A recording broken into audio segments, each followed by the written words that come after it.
Okay, I will call the meeting to order. I'll begin by acknowledging we're in Treaty 1 territory in the homeland of Métis Nation. Obviously, I'm not Marcel Larendo. My name is Neil Harden. I'm chairing today's panel. With me is Lynn Nesbitt to my left and Richard Whitbread to my far left. The assessor today is Lindsay Wareham and the recording secretary is Michelle Neaton. We will be hearing applications for revision of the assessment roll in accordance with the Municipal Assessment Act. The matters for which revision is requested have been described in each application and will limit discussion to those matters. The statements of the applicants or assessor making this hearing are sworn testimony, and when speaking to the matters must be sworn in. Be advised that comparison of assessments of properties is not considered evidence and not valued by the board.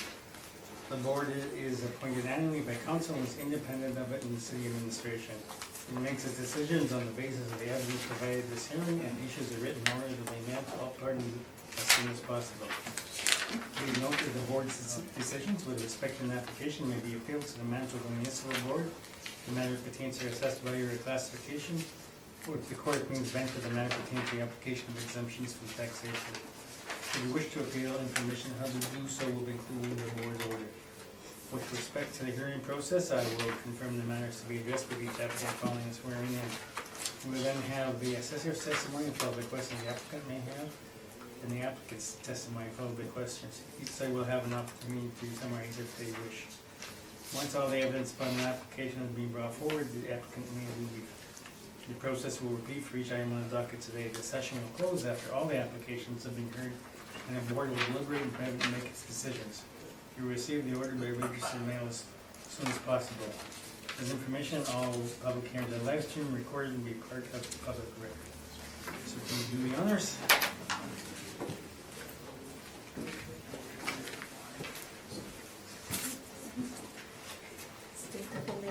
Lindsay Wareham. Do you swear that the evidence you're about to give with this hearing should be the truth, the whole truth, and nothing but the truth, so help you God? Yes. Do you swear in or That's right. Hey, can you state your full name, please? Richard Story? Do you swear that the evidence you're about to give at this hearing should be the truth, the whole truth, and nothing but the truth, so help you God? Yes, I do. Thank you. Thank you. Okay, so the first item on today's agenda is 360 McMillan Avenue, so you can proceed.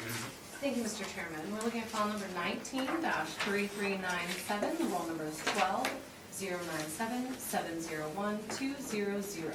The address is 360 McMillan Avenue. This property is located on the southwest corner of McMillan and Corden Avenue, and it's just near Confusion Corner. It has an effective and actual year built of 1974.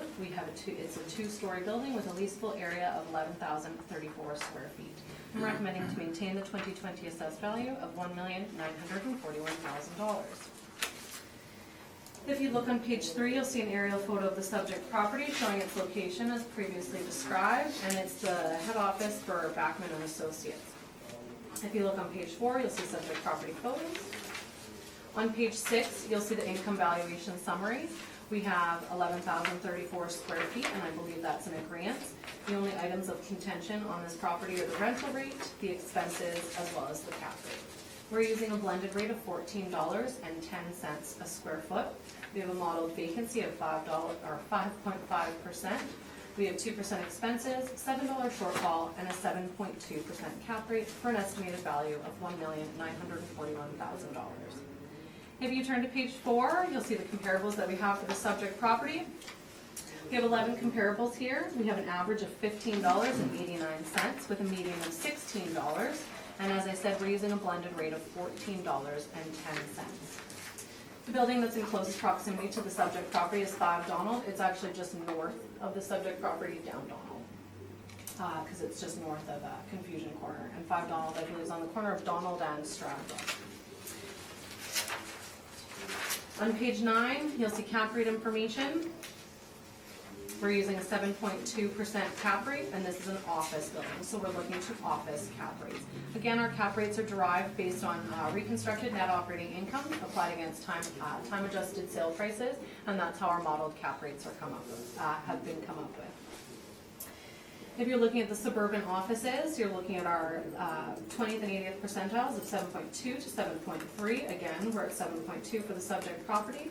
And if you're looking at the Colliers, CBRE, and Cushman Wakefield, they range from 6.5 to 7.25, 7 to 7.5, and 6.75 to 7.5. I believe we're in line with all of that information. On page 10, you'll see Municipal Assessment Act information. On page 11, you'll see the income and expense mailer that was submitted for the subject property.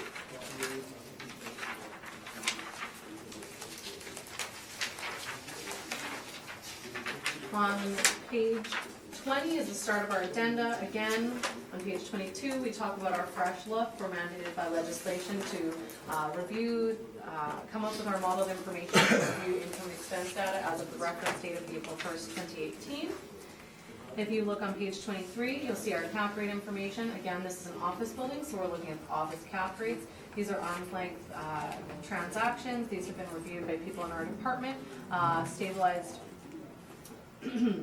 A stabilized net operating income on multiple years has been derived, applied against the sale prices to come up with cap rates that range between 5.1 and 6.35. Again, that's on page 23.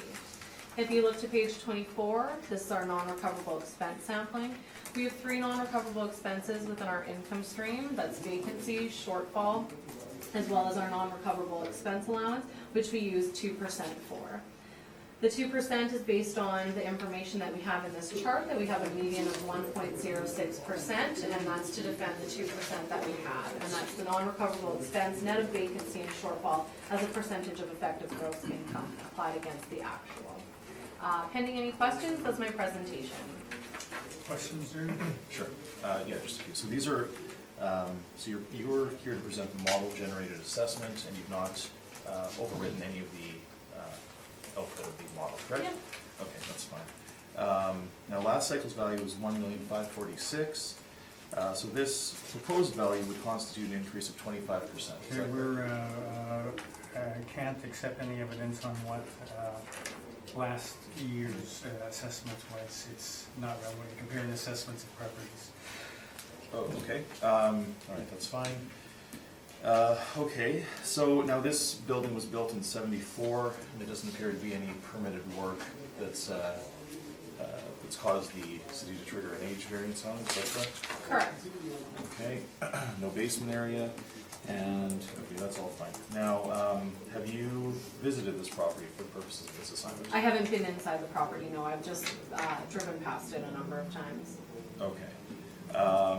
Okay, and you recognize that there's no access from one side of Donald's where Donald splits, and there's only one, there's sort of limited access to this property? It's near Confusion Corner, and it has... And real estate confusion is probably not good, right? But we're not arguing cap rate, I'm at 7.2, you're at 7, or I'm at 7.25, you're at 7.2, so that's fine.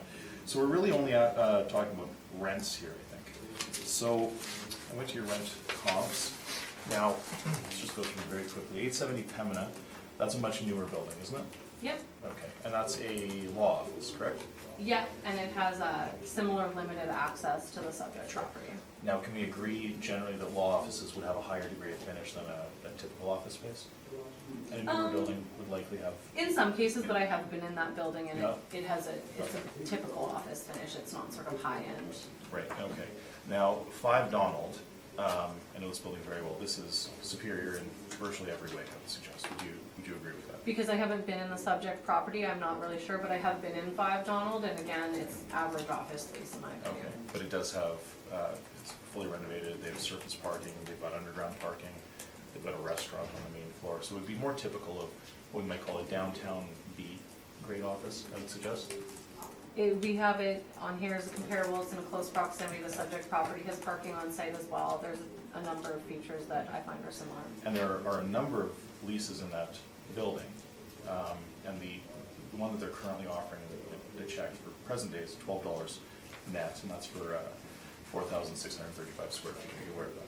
I can't speak to what they're offering rental space for. This is the information from 2017 that we use as our comparables to develop our model. Okay, and then 1175 Pembina, that is an alternative high school, is that correct?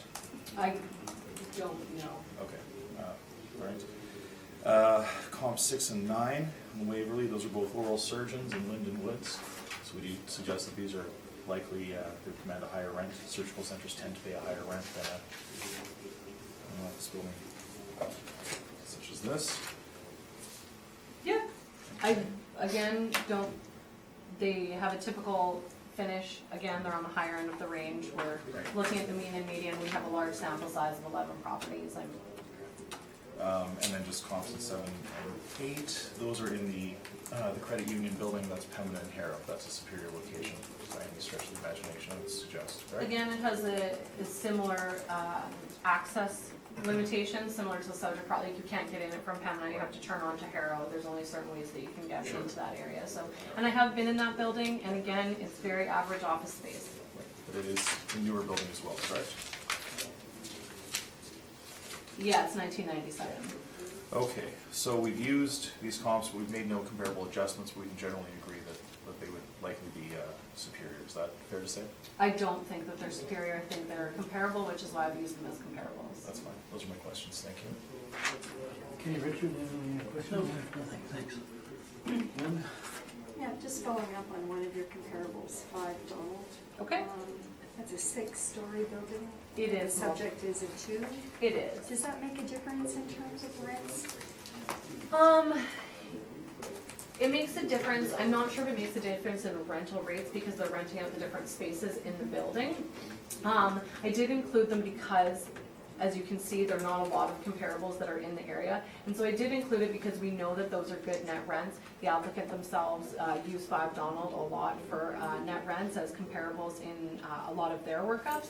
And because of its close proximity, they are very good rents. So we do think that they're comparable rents for office spaces because I have been in that building and they're typical average office spaces. And because it's a 6-story office building that's outside of the downtown, it is a little bit more comparable because it's not competing sort of with what you would want an office tower in the downtown to be. And you have 2 different premises in this building, so what are the premises with different rates per square foot? One is the main floor and one is the second floor. Okay. So main would command the higher rent. Typically, that's how our model works, yes.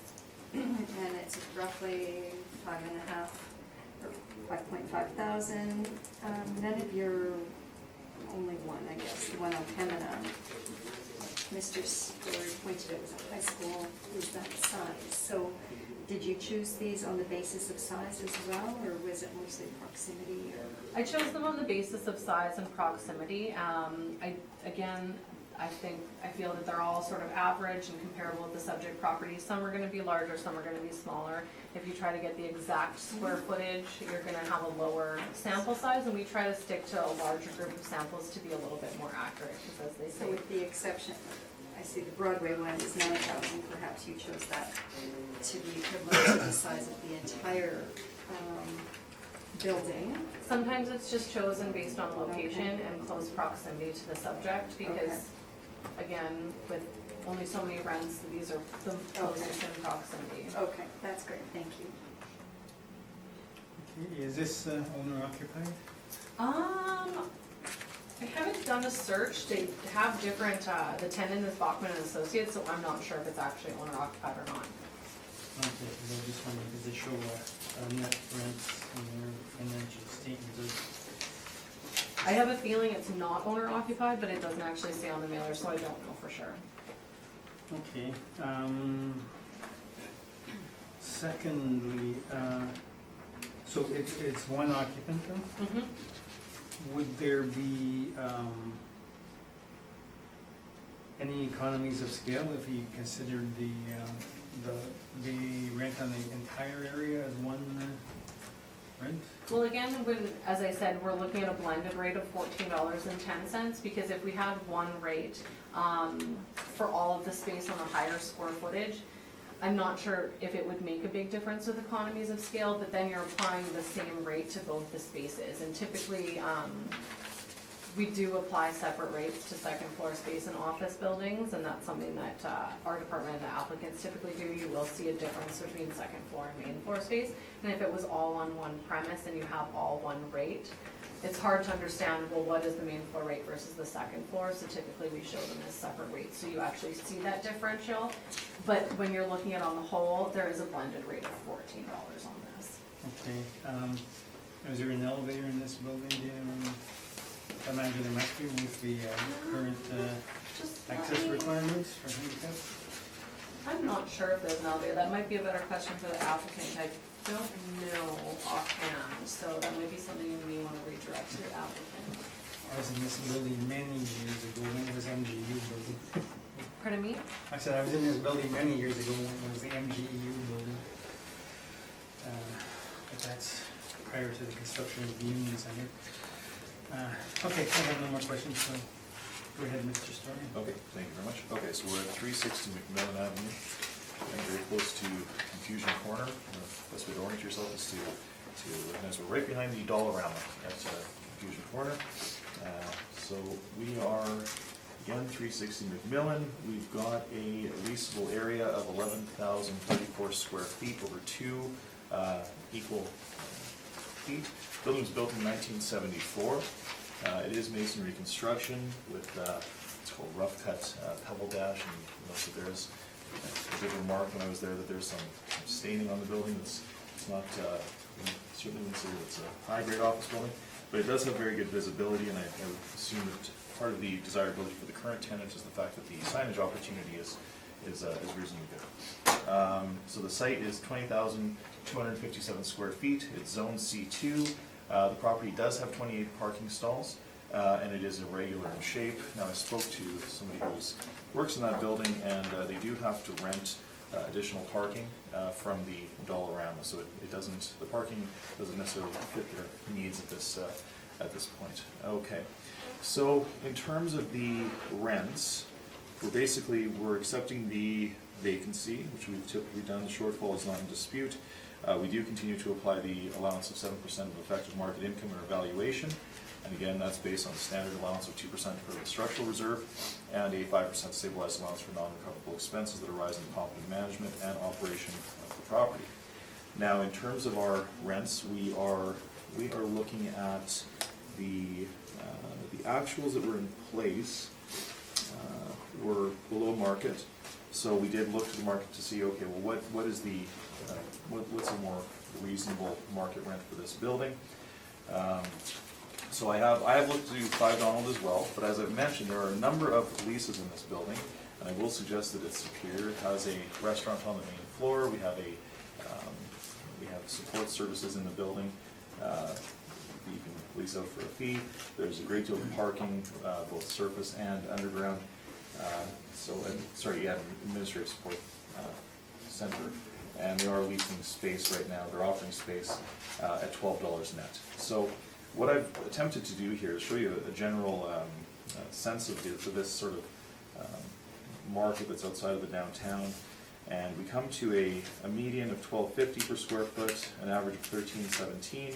So based on this general range of, call it $11 to $16, we're going to say that this space is going to fall into the lower end of that, not the exact bottom, but say $12.50 a square foot is reasonable, and so we've used that number in our calculation.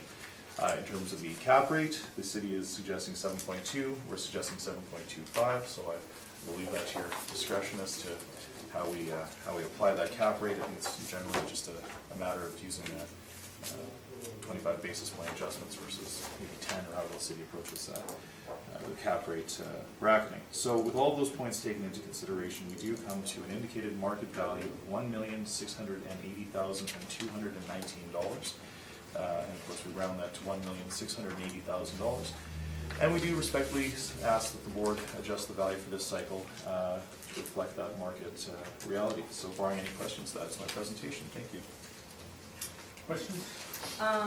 So as you stated, you're using 7.25 for the cap rate, we're at 7.2, is that correct? That's correct. You indicated that 5 Donald is a superior building, Yes. and it's typically renting for about $12 currently, or offering, and you've used $12.50. I did notice that a number of your leases, the most recent lease was signed on January 1st, 2016. Would you think that the rental rates up to the reference date of April 1st, 2018, as in looking at 2017, would maybe be a little bit more reflective? I think based on a reference date of April 1, 2018, I think that using the lease signed in 16 or 15 is reasonable. Okay, those are my questions. Thank you, Mr. Chairman. Richard, any questions? Lynn? Yes, number 5, Donald. Yes. Obviously, we're talking about that. You've used different rents than the assessor, Yes. obviously different premises than the assessor. You're using older leases from 15. 15 At least start. yeah, yeah. Okay. What floor does upper mean? That's a good question. I'm not sure what floor that's on. That's, we just have it as upper. It could be anywhere from 2 to 6, I suppose. Yeah. But I do suggest that it's not, I don't know that there's a huge difference whether you're on the 5th floor or the 4th floor. So you could be on the second floor, or in this case, the main floor, Sure. and be on the 6th floor and you pay the same rent? Yeah, so they're a client, I did review the rent roll, and I did look at the market. I have the listing here. Those rents are somewhere between $11 and I believe $16 in that building, so 12 would be reasonable. Now, by the principle of substitution, you would likely want to be in, if all things were the same, I think that you'd want to be in number 5 Donald versus 360 McMillan. But I do think that the realty firm does have a benefit by having part of their business is marketing and advertising, and the signage opportunity is certainly greater. So that may be why they're there. But in terms of the fee simple interest in the value of this property, I think that number 5 Donald would be, for most people, would be superior to be certain. And you would, based on substitution, you'd rather be in 5 Donald than 360 McMillan. Okay. Just a minor thing then, Sure. on page 7, Yeah. you refer to a rate of $12.50 a square foot. Mm-hmm. My calculation, based on 13, on your page 13, is $13 a square Yep. foot, so I'm not really sure. It's minor, it's 10 Sure. cents, Right. but it's a discrepancy, Yeah, so that's absolutely. why I'm just asking about that.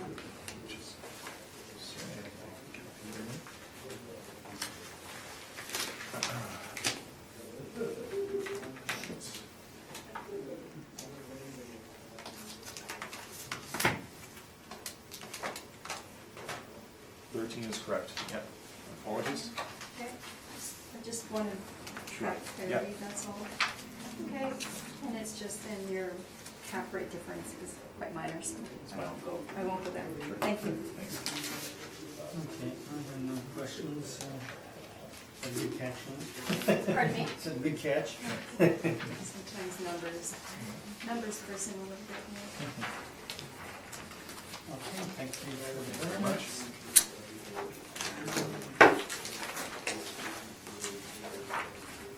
Let's move to 301 Nassau Street North.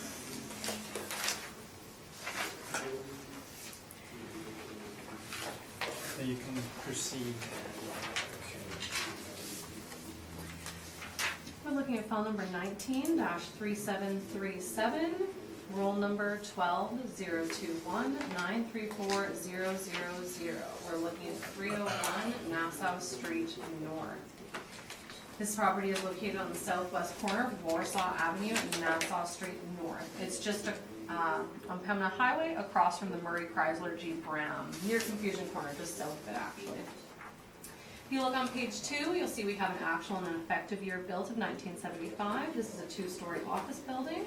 We have a leasable area of 8,997 square feet, and I'm recommending to maintain a 2020 assessed value of $1,393,000. If you look on page 3 of my brief, you'll see an aerial photo of the subject property's location as previously described. On page 4, you'll see subject property photos. And on page 6, you'll see the income valuation summary for the subject property. We have a blended rate of $11.61 a square foot for all the spaces in the building. We have a 5.5% vacancy, 2% expenses, a $7 shortfall, and a cap rate of 6.7%. We're in agreement on everything except for the leasable area, the rental rate, the expenses, and cap rate. We have a value of $1,393,000. If you turn to page 7 of my brief, you'll see the comparables that we've used for the subject property. We have an average of $14.40 and a median of $14.63. These properties were chosen because of their proximity on Pembina Highway, similar to the subject property, as well as age, location, reference date of the leases, size of the spaces, all of those reasons. We've shown 12 comparables here to have a good range, to have an idea of what's happening in the market. Again, we have an average of $14.40 and a median of $14.63. And for the whole property, we have a blended rate of $11.61. On page 9, you'll see cap rate information that we've already discussed. We're looking at office properties again. Our model percentiles are 6.2 to 7.3, and we have a range from the brokerage companies between 6.5 and 7.5. On page 10, you'll see Municipal Assessment Act information. On page 11, you'll see the income and expense mailer for the subject property. On page 18, you'll see the addenda that's part of our brief. Again, I'm going to point to page 21. We're looking at the office cap rates. These are actual sales with stabilized net operating incomes for multiple years applied against the sale prices, and we have a range of 5.1 to 6.54% for our cap rate. On page 22, we have our non-recoverable expense sampling. Again, we're using 2%. We have a sample that we have here of the non-recoverable expenses that have a median of 1.06%. Pending any questions, that's my presentation. Questions? Yes, very quickly, thank you. Okay, not like the last cycle. Have you been inside this property? I've been inside a number of years ago because I was doing BA, but it was quite some time ago. Okay, and do you have a general sense of the finish? Roughly, I haven't been in all the spaces. I was only going to one space on the second floor. Okay, and based on what you saw a number of years ago, would you say that it would not be below average? It would be true to its vintage, it's older, and It's typically, it seems like a below average building, and we have reflected that in the characteristics, so it does receive sort of a below average quality, which is why we have a lower rate of like $11 on it. right, okay. And again, no age variance, so somebody has visited, but 75, it's true to its vintage, really. Okay. Now, we have 10, or you have 10 premises listed here, but there are actually 14, is that correct? When you say they're actually 14? Based on what the owner's manager reporting? Yeah. Some of these spaces could be combined, so if it's the same tenant in two of the spaces, we sometimes combine them as one of the premise. I can't speak to the difference between the premises and what's on the mailer. Okay. But you have looked at the rent roll in the mailer? I have looked at the rental. And the leasable area being reported is 8,069 square feet? Yes, and because I haven't inspected it, the information we have on file is 8,997 square feet. Okay, so how do we correct that so that we're not overcounting it by 900 square feet? Typically, what happens is if there's a difference in square footage, someone from our department will go out and do an inspection and reconcile what's on the mailer and what's on the spaces, because sometimes what's on the mailer isn't actually totally correct. Some people round leasable areas on the mailer. Sometimes the mailer is reported as sort of the grossed up lease rate. So that's why we always go and inspect it to reconcile what's on the mailer, what's in the space, and that sort of thing. So when you were there though, did you realize that most of the space is actually in the basement or on the second floor? It's sort of a bi-level, correct? From what I recall, again, it was a number of years Okay. ago. And did you recall, and I don't think it's changed much, so it's probably an adequate representation of what you saw then. But you notice there's a fair bit of common area, where there's common hallways, common sort of waiting areas. It's not leasable, but it's just used by 2, 3, 4 tenants on, say, the main floor. Again, it was a number of years Okay. ago, so. Okay, that's fine. Now, that's all right, so we're talking about the cap rate, I suppose. Now, just very quickly, there's nothing in the cap rate study that would be comparable to this building, correct? In our cap rate Yeah. study, we show just the cap rates on our page 21 is just a sampling of cap rates from arm's length sales that transpire, just to show what typical cap rates are for our properties. Again, our cap rates are derived based on reconstructed net operating incomes Yeah. applied against time adjusted sale prices. So what's in our model is a much larger sample than what's provided here, but we have provided some more supplemental information in addition to what we normally rely on that's on page 1. Okay, but there's no information provided to the ratepayer based on how many buildings built before 1980 are in the model, how many multi-tenant, how many single-tenant. I cannot speak to that. Okay, it was interesting because I looked at it, and we have the Somerset building, so that's an assemblage property that's been in the news lately, right? So that's probably not reasonable. I think one of these is is a sale and lease back of a bank, from what I can tell.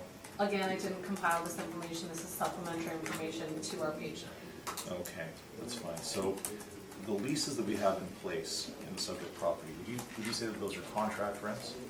I didn't speak to the leases in the subject property though. You recommend, you did reference to the rent roll we have. You have looked at the rent roll, correct? I have looked at the rent roll. I believe some of them are gross leases and there's a variety of things happening from what I recall. Yeah, I think it's sort of atypical, but it's, would you not say though that the active leases in that building are the market for that building? Again, we have to look at market value and there's leases in the building. When you look at the rent roll, a number of them are gross and we typically look at actual net leases that are reported as net on the mailers and not netted out by us. Now, just very quickly, 9 of our 14 tenants are in spaces that are smaller than 600 square feet. So do you think that might limit the potential tenancies in that building? Might that equate to risk? I don't think so, no. You don't think so? Okay. All right, now, just take a quick look at your rental comps, I have some notes here. Now, okay, so 870 Pemina, again, that's one we talked about, it's newer, it's a law firm professional services. 1175 Pemina is an alternative high school. Now, we have a dental office at 1248 Pemina, that was fully renovated in 08 and 09, are you aware of that? I can't speak to whether or not they're fully renovated. Again, we were looking at what's happening in the market for suburban offices in the area on Pembina Highway. It's very clear what year that these buildings were built. We're just trying to show a larger sample size of what's happening in the market. 1483 Pembina, and I've seen the interior of that one, that's a good comp, I'm not disputing that. Now you've got 3 at 1619. Now what's interesting is the city has an age variance on that building of 2012, so was there a fair bit of work done on that building that would change the effective? I haven't reviewed the buildings to find out why age variants were placed on them. I review the buildings as to whether or not they're good leases and comparable to the subject. And again, we have an average of $14.40 and a median of $14.63, and we've applied a rate of $11.61. Okay, and 1355, that used to be a house. The house was being used as an antique store. They demolished the house and they built 2 retail spaces with 8 apartments above it. So that would be a different type of property than what we're looking at here. Correct? We would be looking at the rental rates of the spaces. Right. Okay. But it's purely retail, correct? It's a jeweler. It's a jeweler than a promotional item. Philly does promotional items in their store. I think so. Okay, that's fine. 1686 Pembina, now that's the former Golf Effects. That's next to the Pony Corral, I believe. And now that's a pharmacy with an X-ray clinic and laser-based medical aesthetic clinic. So that It's a would be, newer building, yes. yeah, so that would be a different, probably not comparable, I would suggest. 3325, I can't necessarily confirm that. I think that was an insurance broker, but I'm not sure. Okay, and okay, I think those are my questions. Thank you. Okay, Richard, questions?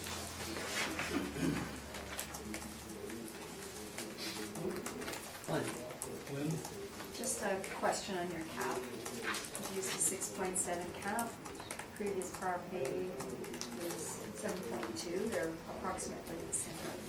Can you tell me what drives the difference in your caps?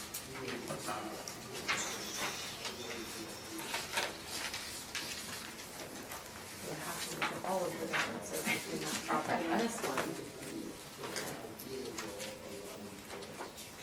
Typically it's age, area, leasable area. I'm not sure of the cutoffs of the age variance within the model, so I can't speak to why the difference is between the two. I don't typically try to compare one property to the next. No, just as a I know. narrow. If they're roughly the same age, roughly the same area, just drives the question. It quite possibly could be the cutoff at that age, but I'm not sure because I don't have the parameters of where those cutoffs are. Thank you. I Thank believe you. 1974 is the cutoff. We've heard evidence from other people that 74 is the cutoff. I wouldn't You know. don't know that? No, I don't. Okay. Okay, Lynn actually stole my thunder, so I'm gonna have to scratch out that question.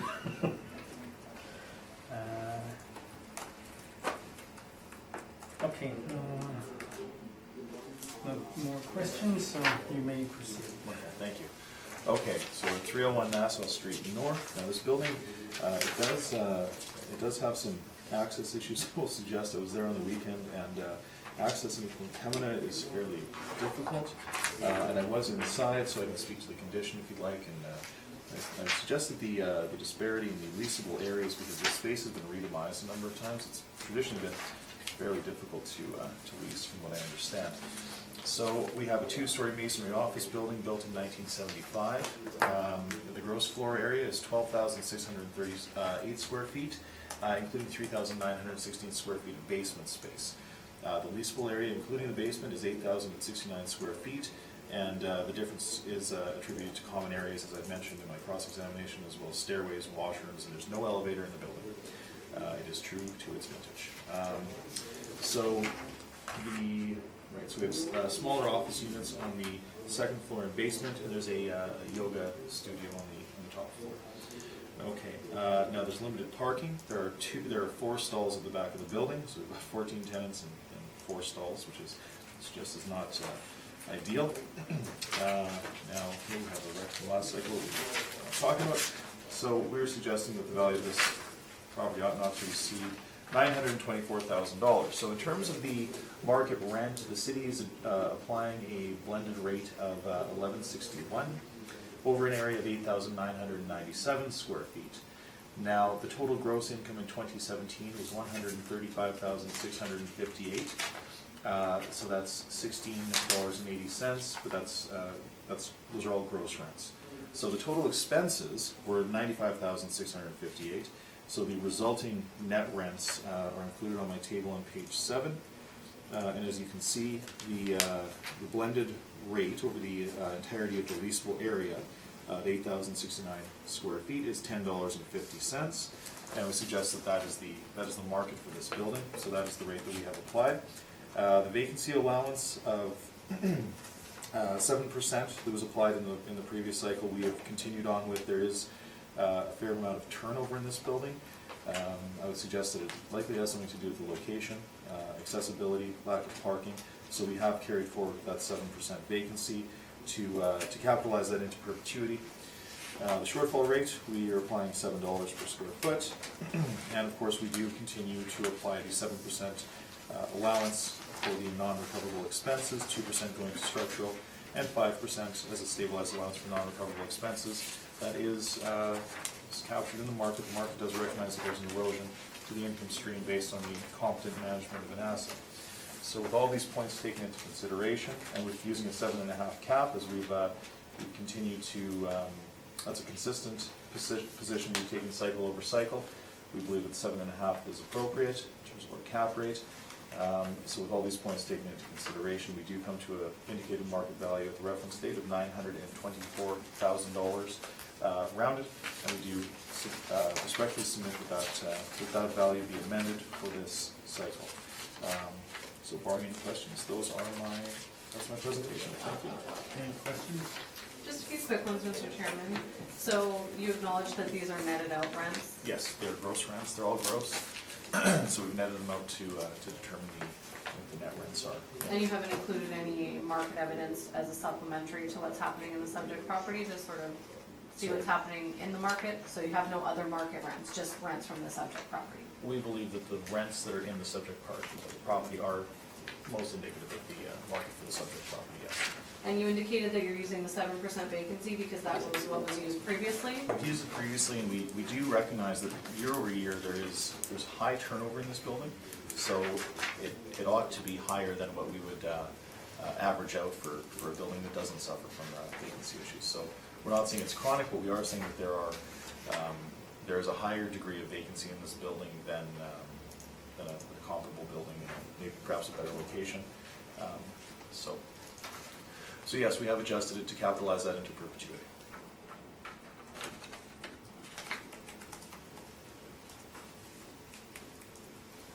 I think those are my questions. Thank you, Mr. Chairman. Okay, Richard?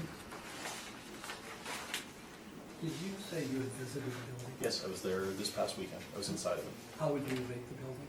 How would I rate it? Yeah, average? I would say that it's the space is would be utilitarian. It's not, there's no frills there. It's not, it would be lower than average, to be certain.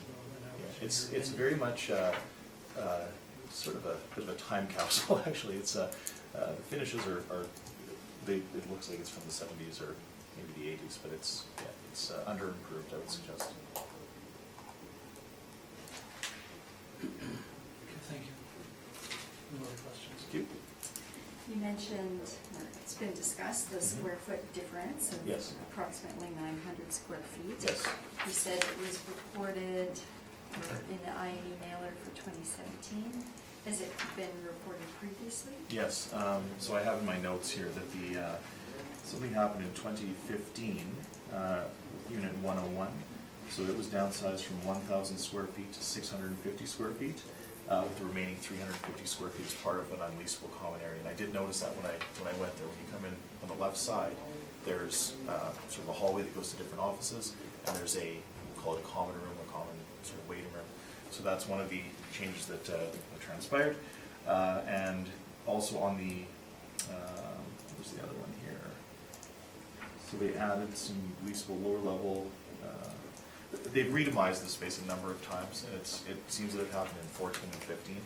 I've looked through our briefs in the past, and we consistently use this leasable area. So, and it's largely based on space that's downsized and that's So it was becomes reported common. in 2015 as the 8069? I have to double check, but I believe so. I know in the last cycle, we certainly used that number. That's what they're reporting. That is the leasable area of this building, yes. Okay, and on the vacancy, Yes. you said it's not chronic, but it's difficult to lease, Absolutely. high turnover. Yeah. Do you have any knowledge of what the actual vacancy was at certain points in time, or That's a is good that point. just? Well, it's hard to you know? tell because we've re-demised the space, so that changes things too. So no, in terms of what the number was at 5% or 4%, that I'm not sure. But I can tell you that there's been high turnover in this building. It's traditionally difficult. Since the space has been re-demised, has it been difficult? Well, no, but that's only for looking between 15 and 18. That's no, it seems fine. But I know that there's space for lease now. And when I went through the historical images, there's space for lease signs in virtually every photo that I've seen through the years. So yeah, it is. It does. It's sort of a difficult stretch. Now this is right next to the Manitoba Center for the Deaf. I'm familiar with this area. I worked on a campaign where we had to find cheap office space, so to speak, and we actually leased 2 doors down from this building, 3 doors down. So I know that this is not a high quality office space. It's not particularly in demand, and it does face Pembina, but it's very, very difficult to access it from Pembina. If you miss that first turn, you actually have to go almost all the way through Osborne Village without making a left turn to get into get from Court. It would be the You easiest use a access. 7.5 cap. Yes. You've increased your cap, and why is that? This is what we're using for this cycle. Increase it from No, you last. had a 7.25 on your last property. Oh, the last property. Difficult to access, Sure. some of the same issues you've raised. Yeah. Actually, we don't tend to compare the caps on these properties, but it is an interesting point. I would suggest that this would be a riskier property than now it's single tenant on the other one. So they're different animals, so to speak. But I do think that logic does flow. That a 25 basis point bump to this property does make sense when we look at the other location. The other location is, I would say, it's superior, to be certain. So for you, it's about the location of this property? Yeah, I think so. Yeah, I think accessibility is a real issue at 301. There's some issue with that too at the previous property, but again, it's sort of difficult to compare the two. We're doing site-specific analyses, but if you were to look at them side by side, that does make sense to me. Yeah. Thank you very much. Okay, now your table on your rents only shows 240 square feet vacant. That's correct, yep. That's right, that's at the reference date, Yeah, yeah. I know that's a single point in time, not that Right, average over the year. right. Okay. Thank you. Chair, may I Yeah, go ahead. ask a question? I don't have a page number in the brief, but there are 3 pages sort of inserted for the mailer from the owner. It's average percentage space vacant. Find them? Sort of, that was on page after. There we go. I think those were 3 pages. Oh, that's right, we do have a table, yeah. Okay.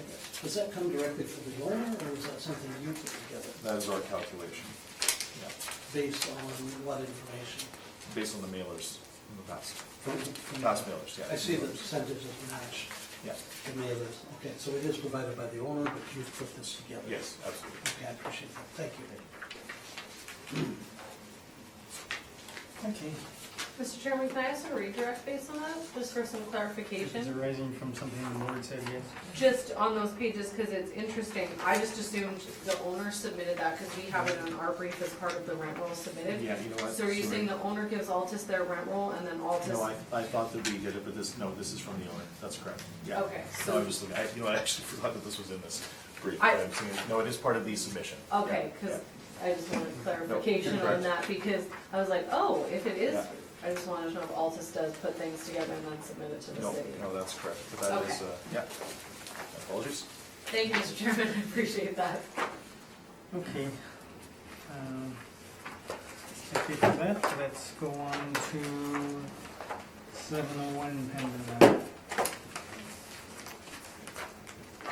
Mr. Chairman, for 701 Pembina, I have a verbal recommendation, so I'll go through with the file number and stuff, and then I'll go through the verbal recommendation. Okay. So we have file number 19-2873, roll number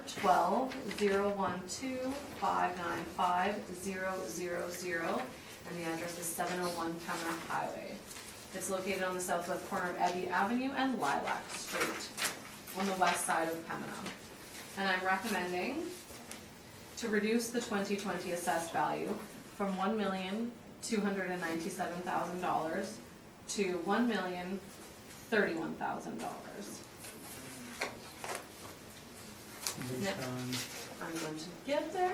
okay. So if you turn to page 6, we're revising that premise of 2,065 square feet to $15.50.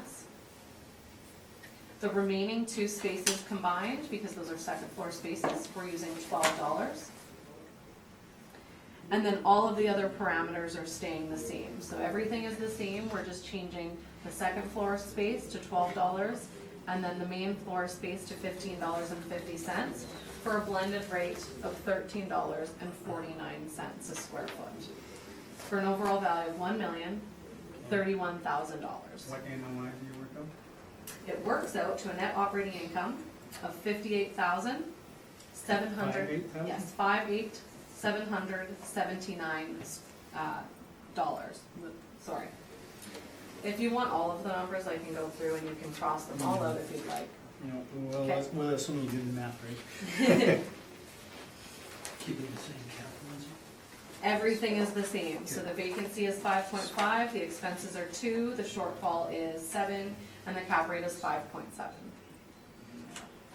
Okay, so how do you feel about that number? We accept the quantum, that's fine, it's reasonable. That's all we ever regard is accepting the quantum. It's like the bus, it doesn't matter which bus number you take, as long as you're right As at long the as you same get spot. there, yeah. Okay.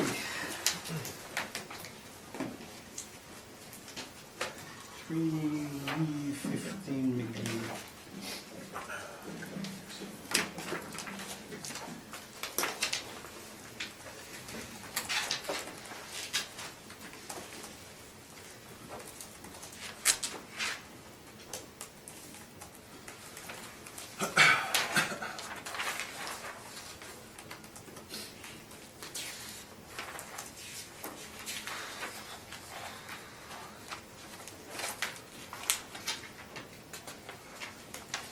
Oh, I was like waiting for everybody to say they're ready. Sorry, we're looking at bill number 19-2829, roll number 13-096-097-400. The address is 315 McGee Street. I'm recommending to maintain the 2020 assessed value of $1,393,000. This is a two-story office building located on the east side of McGee Street, just north of Portage Avenue. It's actually behind that Shell station on the northwest corner of Portage Avenue and Marion Street. We have an actual and effective year build of 1960 and 1968. We have a leasable area of 10,400 square feet.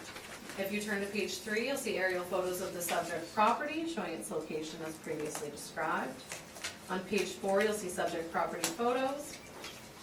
On page 6, you'll see the income valuation summary. We have a leasable area of 10,400 square feet. We've applied a rental rate of $11.70. We have a vacancy of 5.5%. We have 2% expenses, a $7 shortfall, and an overall cap rate of 7.8% for a value of $1,393,000. We have used 10,400 square feet. We previously had 10,400 square feet on this property. And then someone had reviewed the mailer in 2016 and the mailer had said 10,000 square feet, which the mailer still does say 10,000 square feet.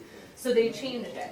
I had this property last cycle in 2018 and I thought, why do we have 10,000 square feet if the applicant's using 10,400? It's because everyone was using 10,400 and this is a situation where the owner reports 10,000 on the mailer. The applicant always uses 10,400, we always use 10,400, we have a lease in our system for 10,400, but because the mailer said 10,000 and the person who changed it at the time just went by what was on the mailer and not actually in the lease. So there is 10,400 square feet of space here. Just because I know everyone's gonna look at the mailer and say if there's a difference on it. So that's why, there actually is 10,400 square feet. We have a lease that says that. So again, if you look at the bottom of page 6, we have our comparables that we have for the subject property. We have an average of $12.50 and a median of $12.05. Again, these were chosen for a variety of reasons, trying to get close to the reference date, location, age, etc. Again, average of $12.50 and median $12.05, and we have $11.70 on the subject property. We've discussed cap rate information. On page 10, you'll see the income and expense mailer that was submitted. On page 17, you'll see additional cap rate information, and on page 18, you'll see the information supporting our 2%. Again, we have a median of 1.06% for our non-recoverable expense allowance, net of vacancy and shortfall as a percentage of effective gross income. That's my presentation, and I'm happy to answer any questions. Questions? Well, you know, we're very close in terms of our work up here. We did review, we spoke with this property this morning, 10,400 is fine, but just what Lisa's saying, you know, we will review further for the next cycle and see where that extra 400 square feet is going, that's fine. Now, you're using a market rent, net rent of $11.70, and we're at $11.32 based on actuals, and that's based on, it's a gross lease in this building, and we've stabilized it, so we're not too far apart. We're within 40 cents, so I think that's fine. So effectively, we're only really concerned about the small discrepancy in the annualized net rent and the non-recovered expenses, correct? To my knowledge, correct. Okay. I mean, I suppose those are my questions then. Sorry, may I ask one question? I just have one to ask. In your opinion, if a commercial realtor were to come to you with a prospectus on this building, do you suppose that there would be an erosion to the income based on the 5% or the 7%? Do you think that the market continues to apply an erosion to the income when we look at valuing these properties in the free and open market? I'm not 100% sure what you're asking me. Well, I'm saying that so I was thinking about this yesterday. We kind of were siloed here when we talked about the 5%, and this has been going on all year. But what's interesting is there's a policy change at the city, but what we're really doing here is trying to determine market behavior, correct? Yes. Okay, so do you think a commercial realtor who came to you and said, we have this building for sale, here's the potential income. Would that calculation include an erosion to the income that we would see here that we're calling non-recoverables? I don't think we're in that situation, we're talking apples to apples. Now, when you discuss a policy change at the City of Winnipeg, it Right. wasn't a policy change, it was a review of market information as seen on income and expense mailers. And in previous cycles, we had been removing a management expense. And based on the review of the information from the 2017 income and expense mailers, we found that in almost all cases, that management expense was recovered in its entirety. So our net rents are already net of management. So it didn't make sense to continuously to take that 5% off additionally as a sort of second, because they're already, those net rents are already net of management. So we are, The market does include that erosion to the income when valuing the properties, correct? yes, but when you look at market, typically you're looking at net rents, then you subtract, so you'll look at your net rents, you'll subtract your market expenses. But our rents are already net of management. So because it's already recovered, essentially what you're looking at and the way you come together on it, we come to the same number, just you do it a different way. So our net rents are already net of management, so they would be lower than the rents applied if you had rental rates from the market minus management. But when we come up with that effective gross or the potential rent, we're gonna be at the same place. So we're just not double counting it. So, The final number is the same, just how we get there is different. so are you suggesting then that there aren't non-rechargeable expenses that are borne by an owner in the competent ownership and management of a property over its effective useful life? There may be expenses that are borne by the manager, like leasing commissions and things like that, but we have a number of municipal boards that say that those tenant inducements, those are things that aren't to be considered as Those decisions, expenses. those decisions, they already have the non-recoverable deducted from them. So effectively, for the past 25 years, the city has been making that deduction. So those decisions include the 5%. You're talking about net effective rents. That's not non-recoverables. Again, this is the information that we've presented consistently, and we have information to defend the 2% that we've used for the non-recoverables. Our other information that we have for non-recoverables are vacancy and shortfall, and we have that 2%. So that 2%, how much of that goes to the structural reserve? I can't speak to that. Again, the 2% we have defended and justified with the sampling on page 18 of comparables number 1 through 29. And again, it's the non-recoverable expense net of vacancy shortfall as a percentage of effective gross income applied against the actual. And based on this, we have a large range here with a median of 1.06%. I understand. Okay, those are my questions. Thank you. Okay, Richard, questions? I'm fine, thanks. None? I have no questions. Okay, so it's your presentation. Thank you very much. I apologize, I know we've all heard the non-recoverable argument many times, but it's my last crack at it, so I thought I'd just all right, so here we are at 315 McGee. I think we've basically we've covered everything about this property. Now, one thing I will suggest that was there, it does appear to be a building that was converted from some other use. It is atypical, but I think the city and Altus, we recognize that, we've captured that in cap rates. We're virtually identical.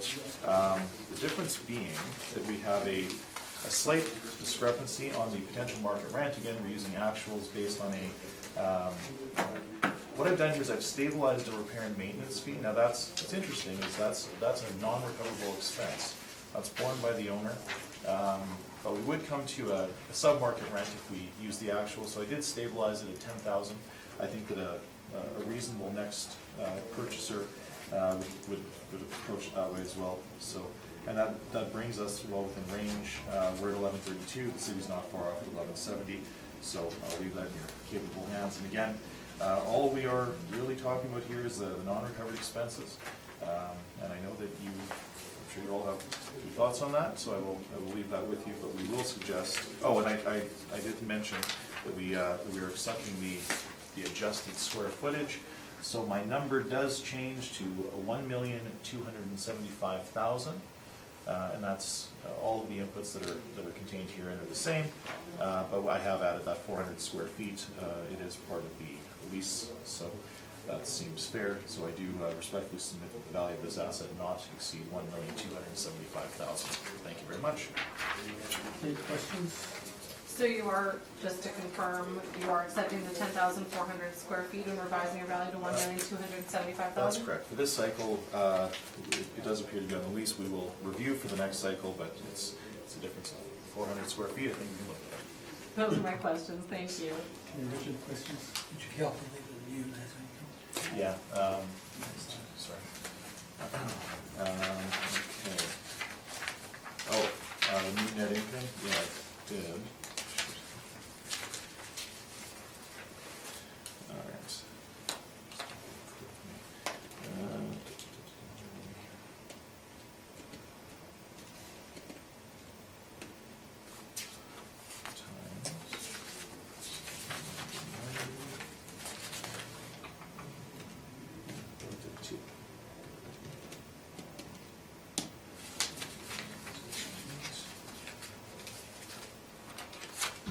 So the potential net market income jumps from 113,200, I'm sorry, I did this morning, so I did it on my computer, but I didn't add it to the brief. 117,728 is our PNMI, potential net market income. An NOI of 99,450. That sounds right, yeah. I just took 1,275,000 multiplied by 7.8%. Yeah, there you go. Yeah, that's right. There you go. Thank you very much.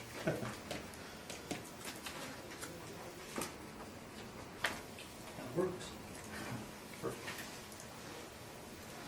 Thank you. Thanks. No other questions? Okay, then, any questions? Okay, then I have none. So now, let's take a 5-minute break, or a 10-minute break till 2:15.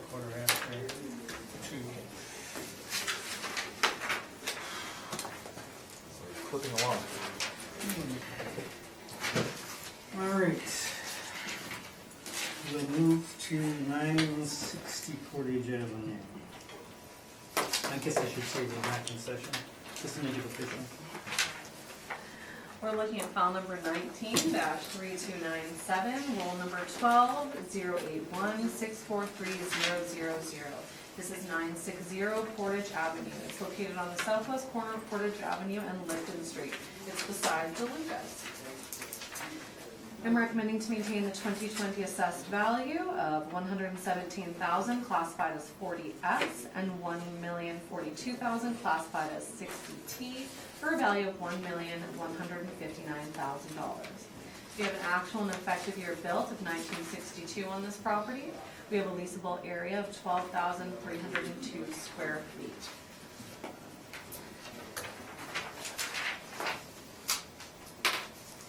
If you turn to page 3, you'll see an aerial photo of the subject property as previously described. On page 4, you'll see subject property photos. And on page 6, you'll see the income valuation summary. We have this classified as a lower quality building below the average quality, and you'll see that with the rental rates that have been applied. We have a blended rate of $9.63 for this property. We have a vacancy of 10.5%, a shortfall of $8.50, expenses of 2%, and a cap rate of 8.15%. So we have 2 income streams for this property because one of the spaces is exempt, as previously stated, based on school exemption. So the value for the first income stream of the taxable portion is $1,042,000. And again, for that space, we have $9.63 as a blended rate. On page 7, you'll see the other space. We have, again, a rent of $9.94, very close to our blended rate on the previous income stream. On the bottom of page 7, you'll see the comparables that we have. These are all lower quality, Class C office space, very similar to the subject property, which is why they were chosen, because they're sort of our lower quality inventory of office C space. And you'll see that based on the average that we have of $10.09 and a median of $10.50. On page 9, you'll see cap rate information that we've described already. On page 11, you'll see the income and expense mailer that was submitted by the subject property owner.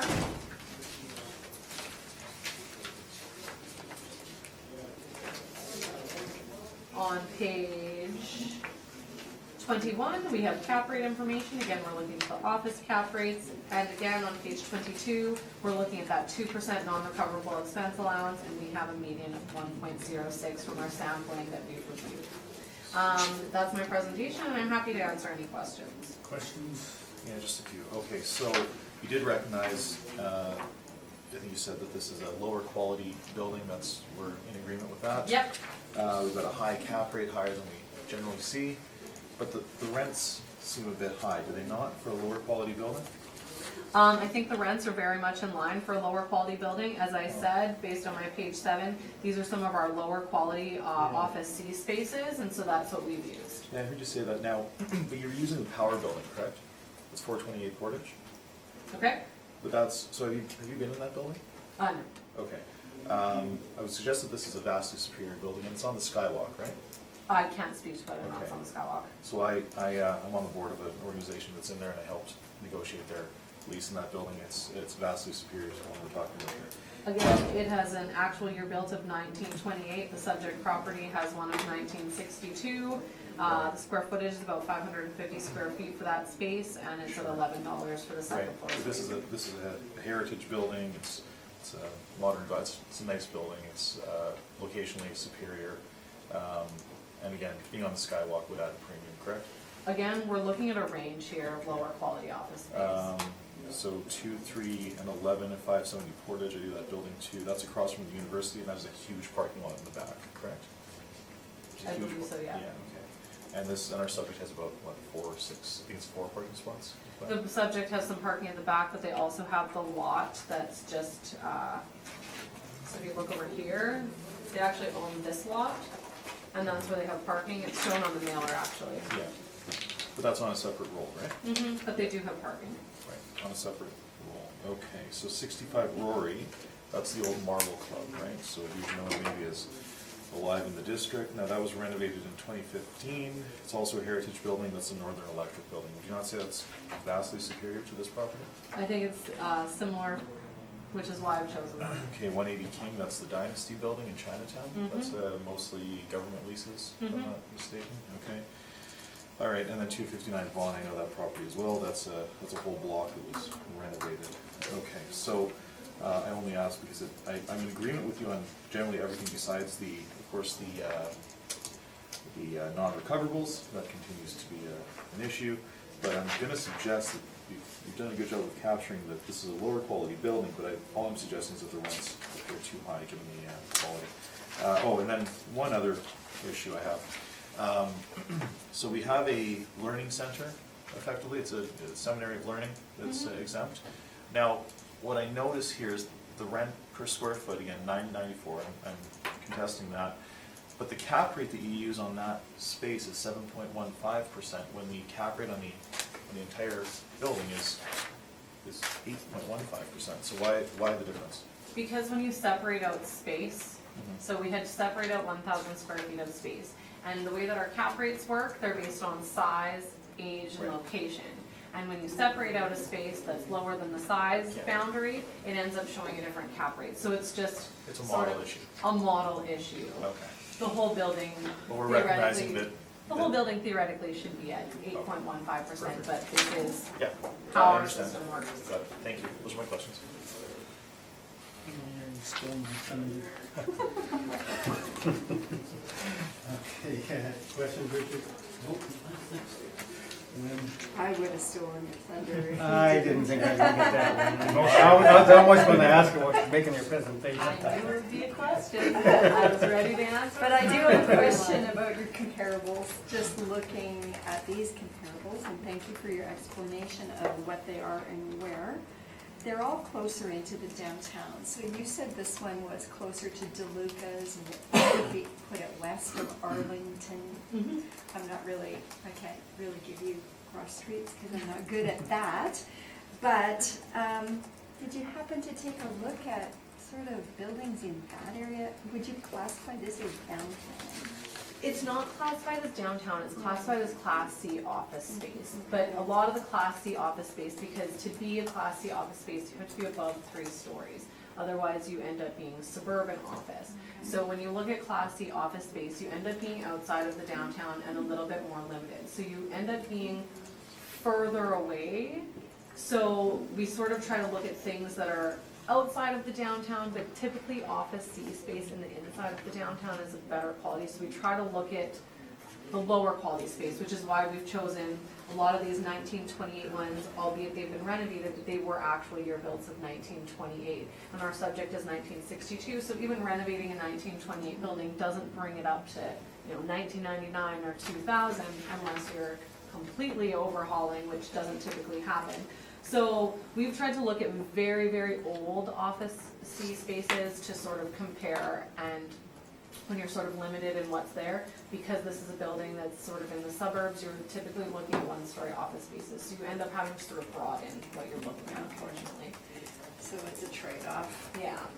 Okay, and I appreciate that your rents are lower than your average and median, so, Our- or very close. Our rents are lower, and if we had taken normal C space, it would be way lower. But what we've tried to do is show lower quality C space to compare it against lower quality C space. Okay, thanks for that explanation.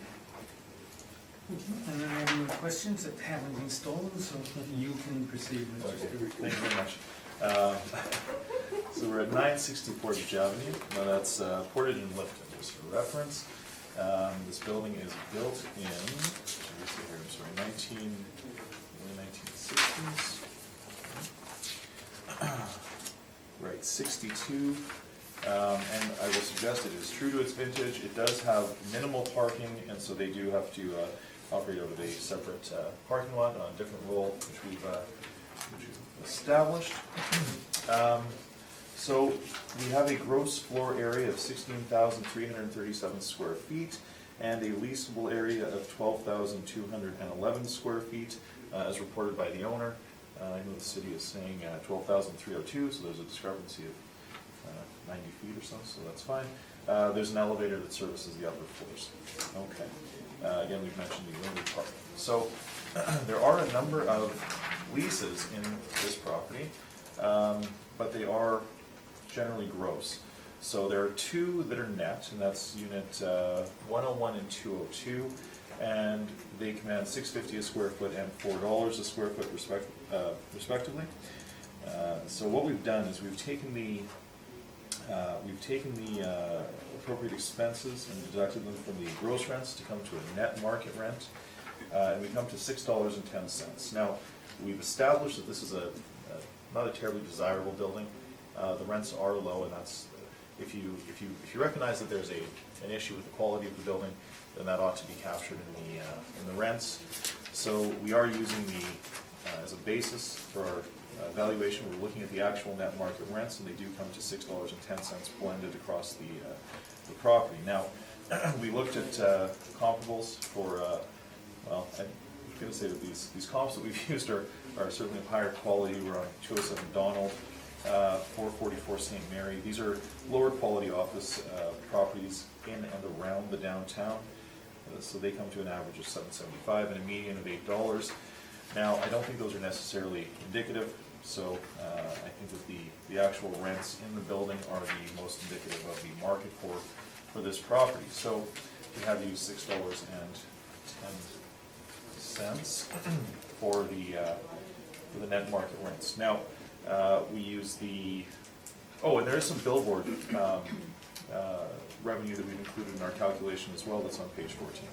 So with the entirety of what I've just said here, we come to an indicated market value of $882,539, rounded to $883,000. Now, we have the separate issue of the Learning Center, the Seminary of Learning. It continues to be exempt, so we have to figure out what the value of that space is in order to exempt it from the totality of the assessment. So I've done that on page 15.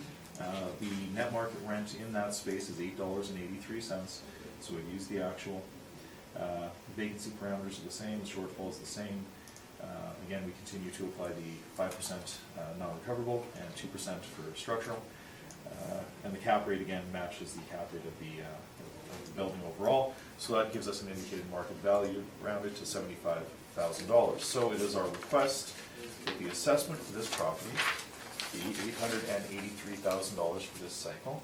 And the way we've allotted that is with $75,000 going to the class code 40S and $808,000 going to the class code 60. And that's my presentation. Thanks. Is it 808? 808 and 75, yeah. Okay. Okay, so your first calculation was for the overall area. Yeah, 883 is for the overall assessment, and then the 75,000 is for the exempt portion, and that's foundations learning. Let's say, categorized as a seminary of learning and is exempt. Okay. Questions? Just a couple, thank you. So you acknowledge that these rents that you have shown on your page 7 are not actually net, they're gross and have been netted out? All but 2 are gross and have been netted out, that's correct. And the 2 that are net are, I think you said 410 and 6, so that does make sense when we use the blended rent of 610. Sorry, 650 and 4, yeah.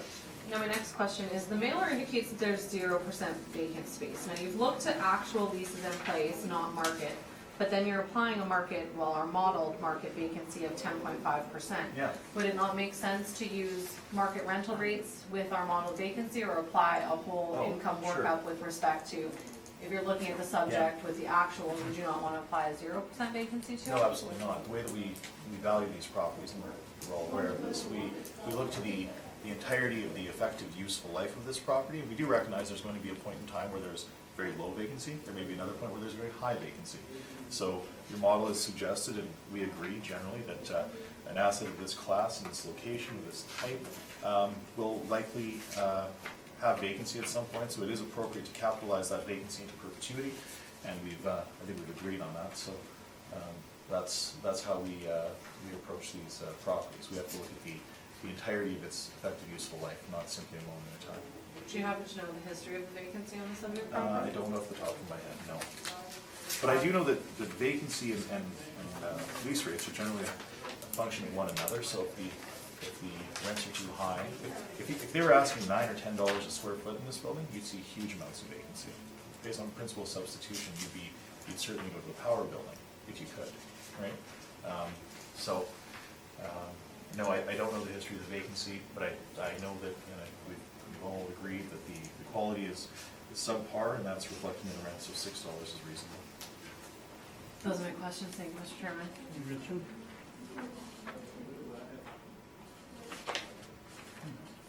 Sorry, just looking for one more page. Not here. No, I have none. Lynn? Yes, just bear with me. I'm just questioning, and I didn't really know this. Sure. Because I can't do the math that fast. Okay. When you're coming up with your potential market rent of 6.1, Yeah, you included the Foundations Learning Center Yes. within that, yeah, correct? correct. And then you have them as a separate Right, line as well. right. So we have to exempt their portion of the assessment. No, I appreciate Yeah. all that part, I don't have a problem with that, but in Sure. coming up with your rent Yeah, overall, yeah. okay, let me just think this. No, I think I know what you're asking. Is it appropriate is it to double include it? counting? Yeah. No, No, but absolutely you did it right. No, yeah. Yeah, If because we- you're if not we- doing two separate ones. No, yeah, exactly. Okay, I just had to do the logic Yeah, no of problem. that. So basically, you did not come up with two separate streams. You came up with one One overall stream, stream, and then you netted out the Exactly. 40S. Yep, Versus the assessor who came up with two separate income streams right, with and different added them parameters. together. Yeah, So it is slightly a different approach, because you didn't actually look specifically at the 60T portion separately. no, because it's one building, and the next potential purchaser would look at this in its entirety and say, well, what is the, what's the appropriate way to net this out? And we do have our overall value is lower, but And I haven't looked at the proportionate value, but it's, I would suggest that this is the methodology that we've used, that's been accepted. No, I So we can appreciate see. it. It's just a difference in approach. Sure. Yeah, And you use, of course, the 8.15 cap. yeah, that's reasonable. Okay, thank you. Okay, getting back to the vacancy then, you're saying that the vacancy is low because they're, to reflect the low rents, they've gone to a low rent, low vacancy model. Sure, yeah. But then if you're using market vacancy, should you not then go to a market rent model? Market rent, market vacancy? Well, we're not doing a mass appraisal approach to this building, we're doing a site-specific approach to this building. But we're recognizing that the way that we ought to value these income-producing properties, we give all of them a vacancy allotment. And the reason, the methodology behind that is, over the course of this building's life, which may be 60 or 80 years, there's going to be vacancy. And at some points it'll be high, and at some points it'll be low. And so we're agreeing that this asset class and this location of this vintage ought to stabilize the lifelong vacancy at 10.5. So that's reasonable. If we had 20% vacancy 1 year, we wouldn't use that. We would go with unless it was long-term chronic vacancy, we wouldn't generally adjust too far upwards. So I don't think that's in dispute. I think it's reasonable to model it over the effective life. Okay, thank you.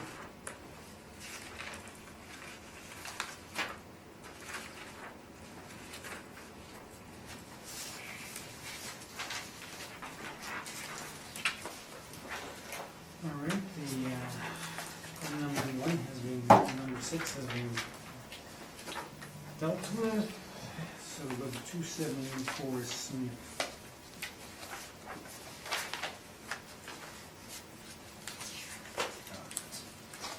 We're looking at file number 19-2830, roll number 12093-316-200. We're looking at 274 Smith Street.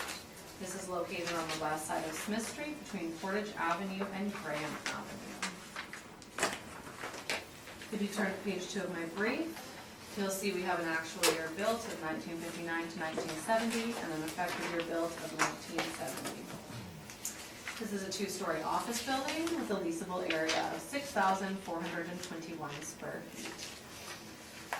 I'm recommending to maintain the 2020 assessed value of $1,164,000. The 2018 value was $1,043,000, and that was not appealed to the municipal board. Yeah, we don't want to hear about past values. On page 3, you'll see aerial photos of the subject property.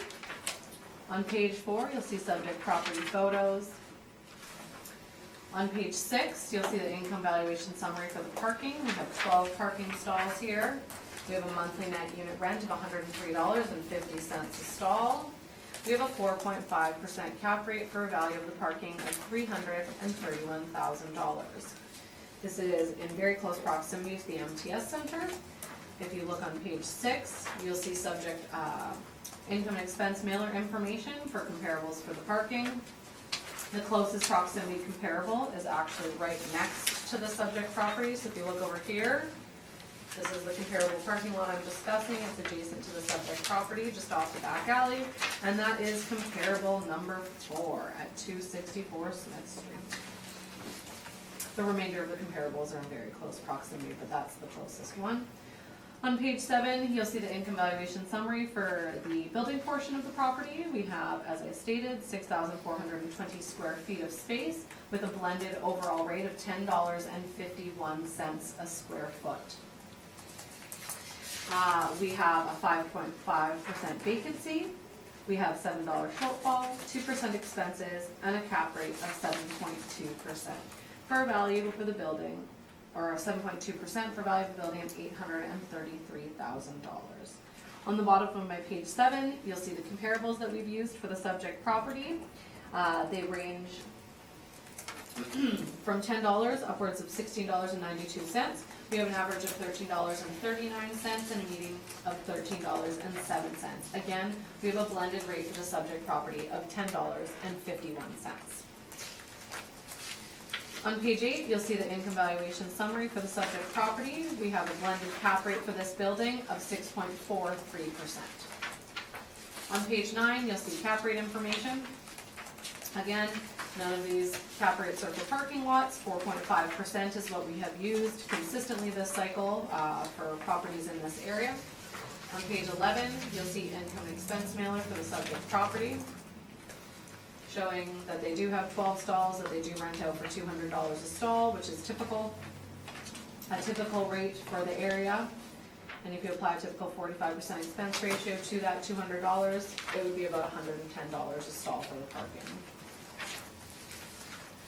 On page 18, you'll see general cap rate information. Again, we're looking to office. There are no parking lot cap rates here. On page 19, we're looking at the 1.06% for the meaning of non-recoverables applied against the 2%. That's my presentation, and I'm happy to answer any questions. Question, Mr. Stern? Yeah, just a few. So you've got the parking lot as functioning as an in-park managed surface parking lot, but it's actually, it's serving the tenants of the building, is it not? We don't have it functioning as an in-park operated lot. We have it assessed as a parking lot, Right. how we assess all parking lots regardless of who they're managed by. So our parking model, if you're a parking lot in the downtown generating income, we assess you based on the information in our model from mailers that range from parking managed or parking that is rented to the tenants. But the parking is included in the rents to those tenants, correct? Based on the mailers? Page 11, parking included in the rental income? It says it's included in the rental income, but if they say outdoor parking 12 stalls at a monthly rate of $200 a stall, that's exactly what the market is charging per stall for monthly parking. Okay. Now, I noticed that let's just see here, where is this? It's categorized as OFS. Now that's suburban parameters, right? Suburban office parameters? Our suburban office parameters are for office buildings that are under 3 stories. Right. So 1 to 2 story Yeah, buildings. I understand that. And but suburban office buildings, they're called suburban, but essentially they're any office building in the city of Winnipeg that is between under 3 stories. And our model is based on, how we apply our model based on age, location, size, and so this just happens to be an office building under 3 stories in the downtown. But you do have a different class code for medical offices, correct? OFM? Correct. And this is a medical office, isn't it? It's denturous, right? I don't believe the whole building is it? Not the whole building. I think it's a clinic, but it's also, traditionally, the owner has been running his denturous practice out of here since the 50s, I believe. And typically our OFM that we use is for something that's billed as a medical office, so like high grade finish, things like that. This, in my opinion, is more akin to a 2-story office building versus something that has that higher grade office finish. So if they had one more floor, it would be considered, the model would say, well, this is now a downtown Class C office building, which would change the parameters completely. So It it's could just change. based on the height. That is how our model works, and that's how the classifications of our building work. Right, okay. All right. One second. And now, the other question, so we've established that the parking lot is on a different income stream, but the cap rate is 4.5. Now, wouldn't it make more sense for the cap rate of the main holding to be applied to the parking that's serving the tenants? No, because that's not equitable. It's not equitable? It's not equitable. How is it not equitable? If you have a parking lot and you're if you're an assessment jurisdiction, which we are, and you're assessing someone based on having a parking lot, and you're assessing someone else based on having a parking lot, but because someone has a parking lot and a building, they get a different cap rate than just because you have only a parking lot, that doesn't make any sense. So how our model Well, works and that's- how, Well, that's not how we. I'll finish the question, or the answer, and then you can ask a new question. Okay, that's So not how our correct. model works is we have 2 income streams with our modeled parameters. That's how all our properties work. Yeah. And we have, if you look on page 8, a blended rate for the property as a whole. So we consider this property as a whole to have a 6.43% cap rate. And we're here today to talk about market value. So willing buyer, willing seller. When somebody's looking at this property, they wouldn't generally put a different cap rate on the parking lot, would they? We think that a willing buyer and willing seller would purchase this property based on a 6.43% blended cap rate. Okay, I think those are my questions, thanks. Okay, Richard, questions? No? Lynn? I- Okay, so I have no questions of the assessor, so you can begin, Mr. Stern. Okay, thank you very much. Okay, 274 Smith Street. Now, again, we have suggest this is a denture clinic, so we've used the parameters for a medical clinic in the downtown. We do recognize that this is the downtown. It's competing presumably for tenants in the downtown. It's not a suburban office building. Okay, so we've got a 2-story masonry wall structure. It's located on the west side of Smith between Portage to the north and Graham to the south, and it was built in 1957. The building has a leasable area of 6,420 square feet, which does include some basement space. And then we do remark that the building does not include an elevator. Again, I've mentioned here that the assessment department has classified the subject as OFS for 2020. This property, again, is not a suburban office. It's a medical office that's presently being used by a denturist clinic. And we've accordingly applied evaluation parameters for the OFM class assets. And I have included in my brief the City of Winnipeg's guide to income producing properties, and it does show the inputs that the model uses for the different assets. Okay, so we've used OFM. The subject is rectangular in shape, and the total site size, according to the City of Winnipeg records, is approximately 6,588 square feet, and it is zoned for multiple use. There are 12 parking stalls in the rear of the building, and we actually believe that the value of the parking lot ought to be captured in the income valuation of the main holding. We've used one cap rate across both income streams. Okay, so in terms of the market rent, I have looked to the, now I do apologize, I have an issue with my with my table here. I've got a double entry on Donald Street, and then I've got 2 older leases, so I would ask you to disregard 3, 4, and 7. Now, in the grand scheme of things, the average was $965, recalculated as $953. Now, there's the majority of the space that's leased in this building is to a tenant, and they are leasing at $8.50. Okay, so based on, we believe that to be below market. So based on what we've seen in the market, $9.50 per square foot is reasonable. I would put a great deal of weight on 207 Donald Street. Though I do believe that's a superior building, but they are similar in that there's a parking immediately next door. There's signage opportunities for both of them, but we do remark that 207 Donald does have an elevator. Also better views, I would suggest, but they are very comparable, and at the reference date that was, we're looking at $9, $8.55 to $9, so I think we're being reasonable if not generous by applying $9.50 per square foot to our subject. Okay, so on page 15, we have my income workup. So with all the points taken together here, we do have a indicated market value of $854,544. So we do suggest that a April 28 market value of the office portion of the subject property with the parking lot included comes to $855,000, and that would represent a market view of this property. That is my presentation. Thank you. Any questions? Just a couple. You indicated in your presentation that because this is a medical office, you're relying on the OFM parameters, but the information within your brief in the narrative says you're applying the OFC parameter. No, it was OFM. Sorry, where do you see OFC? So it says vacancy allowance, the subject is a downtown older medical office hybrid and ought to be treated as Class C office space. We will employ the Office C parameters where appropriate. The Office C vacancy rate according to the City of Winnipeg Valuation Manual indicates that a vacancy rate of 10.5 is appropriate. But in your presentation, you indicated that you're relying on OFM. Right. Yes. Let's just take a look at OFM versus OFC.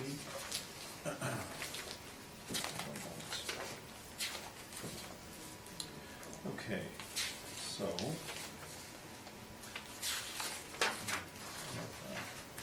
vacancy.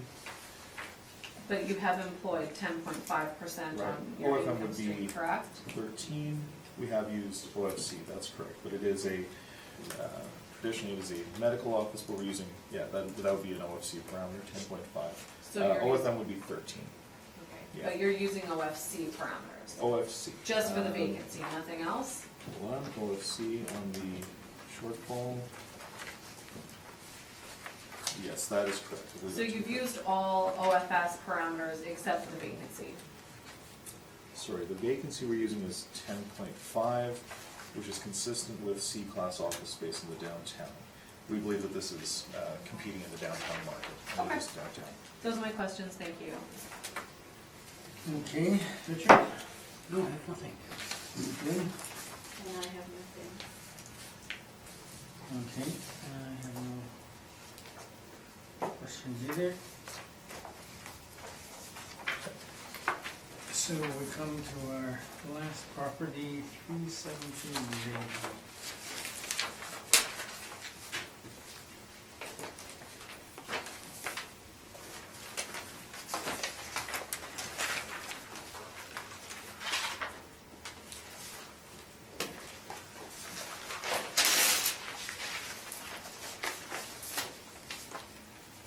So you can proceed.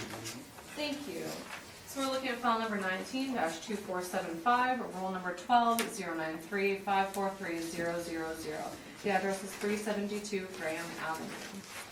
And the assessor is requesting that the burden of proof be placed on the applicant for non-cooperation as per section 53(3)(b) of the Municipal Assessment Act, and that if a reduction in assessment is ordered, that it follows section 54(3.2) of the Municipal Assessment Act. If you turn to page 5 of my brief, you'll see we have 2 sales on the subject property, one in June 2015 and one of November Okay, can you 2017. just deal with the non-co-op Yep. first? That has to do with that, actually. Oh, it does? Oh, Yeah. okay. So we have 2 sales on the subject property. Those are non-arm's length transactions. They're related companies. That sale in 2015 sold to TN Arena Inc., that was the purchaser. And then the 2017 sale was TN Arena Inc. to the purchaser, TNS Graham Inc. So True North Arena Inc. to True North Square Graham Inc. So they were related. That being said, the last purchase was November 17th, 2016, prior to the information that we're requesting for 2017. So then if you turn to page 10 of my brief, you'll see the letter that we sent on April 12th. The mailer on pages 12 through 15. Then the certified letter that we sent on June 8th is found on page 16. The subsequent mailer was pages 18, 19, 20, and 21. On page 22, we have the envelope that was sent to the owner. On page 23, we have that it was signed. And then on page 24, we have a letter acknowledging that there was no rent and that they're not, so it says this letter is to acknowledge the receipt of the city's later dated June 8th, 2018. Based upon the review of the questionnaire, the current use, they're unable to provide rent roll information other than to note that it is nil for the current year, as no rent is being generated nor expected by the building at its current time, and it's purely a site office. The questionnaire notes in cases where current rent rolls are not available to default to the prior year. They purchased the property as a non-income generating state, and they do not have financial information as to the income and expenses. So the city's position is, they have not filled out the mailer with respect to the expenses. If there wasn't any income being generated and they purchased it to offer it as a site office for their construction, that's fine. But we are missing expenses in this case. They have not been provided. And the reason I was going through the sale dates is because the owner purchased it on November 17th, 2016, and it was a non-arm's length transaction, so technically they have been the owner since June 3rd of 2015. But that being said, the current owner has owned it since 2016, therefore prior to 2017 income year, they owned it for the entirety of the income year, and they would have been in care and control of those expenses. So that's our position, and we're requesting that the burden of proof be reversed and the penalties be applied. Okay, do you have any questions? Yes, on I the do. non-co-op? Okay, so now, when we look at these penalties, they are for non-compliance, correct? It's non-compliance, when an owner fails to comply to your request. This owner clearly wrote you this detailed message, explained the situation. Do you think that he's not discharged his duty to comply with your request based on what he submitted here? He's saying that they don't have any expenses when they clearly do. Okay, now, if that were an issue, this fellow believes that he's discharged his duty, he sent you information, and after it's too late to do anything, the city, in law they call this an ambush, right? This is where when it's too late for him to do anything, you now say, well, now we're going to impose a penalty. With respect of the city bears having sent the registered mail, they have no burden to follow up further. No, I understand Once that. they can say it's sent and received. Right. So I they've suppose, I understand what you're saying, fulfilled but I would suggest that the owner, having not heard back, the owner doesn't necessarily know that, the owner, I think it's unreasonable to say that he's not complied with your request. I think that but in a duty to fairness, he's complied with your request by sending you a detailed submission based on what he knew and what was in his care and possession and control at the time. So I strongly object to this. I think this is, Well, that's not a question, I know. making your argument based. sure. Any other questions, Lee? Well, I suppose that I'm asking you, is this level of compliance, this, in your mind, this is tantamount to non-compliance? Yes. Okay, I suppose those are my questions then. Thanks. Okay, Richard, any questions of the assessor? I have a minute, I just want to read the page 9. Yeah. Okay, I let's am too, let's yeah. take a I'm minute to reading read the page full 24 page. closely.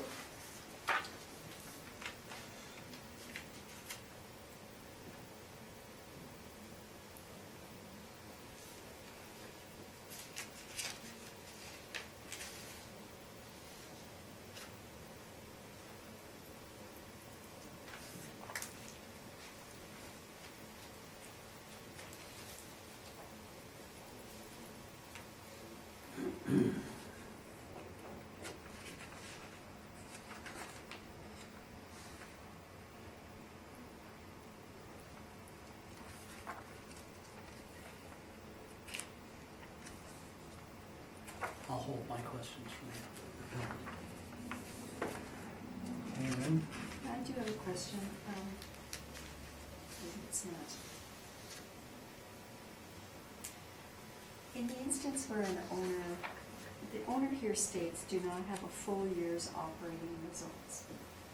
In the instance where that might be the case, how does the assessment department respond to, or will they, perhaps is a better question, accept a partial year operating expenses in the case where perhaps a full year is not available? Would you accept that as? If people send in a mailer to us with income and expenses and indicate what portion of the year it's for, and that, for example, if they took possession of a property, say in March of 2017, and said, we were not in care and control of that information prior to March, we purchased the property on this date, here's the information that we have. We've received a number of mailers that look like that. I've reviewed them myself. We accept that because they've complied with our request. We've requested income and expense information relating to the property that they have complied with. We can't penalize them because they're missing 3 months that they're not in care and control of if they didn't purchase the property.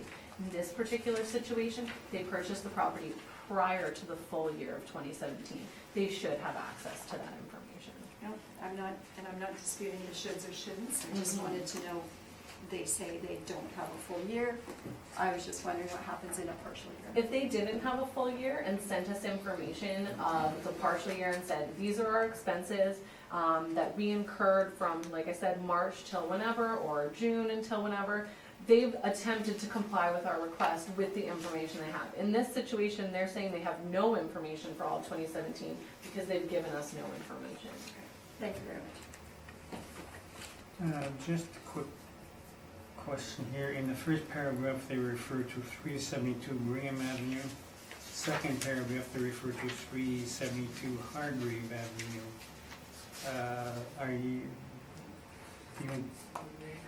Is the city interpreting that? I mean, it should be also, as just a typo, should be 372 Graham? I can't speak to that. I'm going to assume it's about 372 Graham. Is there a 372 Hargrave? I don't think so, but it's on, because it's on the corner of Graham and Carlton Street, so I'm not really sure. Yeah. They might have been referring to the building that they're building on the other side, because it's across from, like if you look at the aerial photo. I think that's 225 Carlton, isn't it? So this is what it was 225 Carlton, but the address is 242 Hargrave, and then I don't know what the actual address of Hargrave is for the residential tower, because there's 2 towers here with 2 separate addresses. So they could be referring to the actual residential tower that they're building, because they're saying this is a site office for that tower across the street.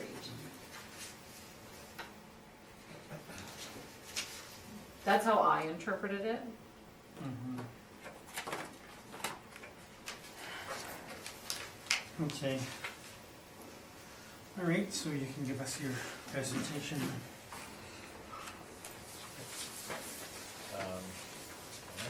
Are we not ruling on the?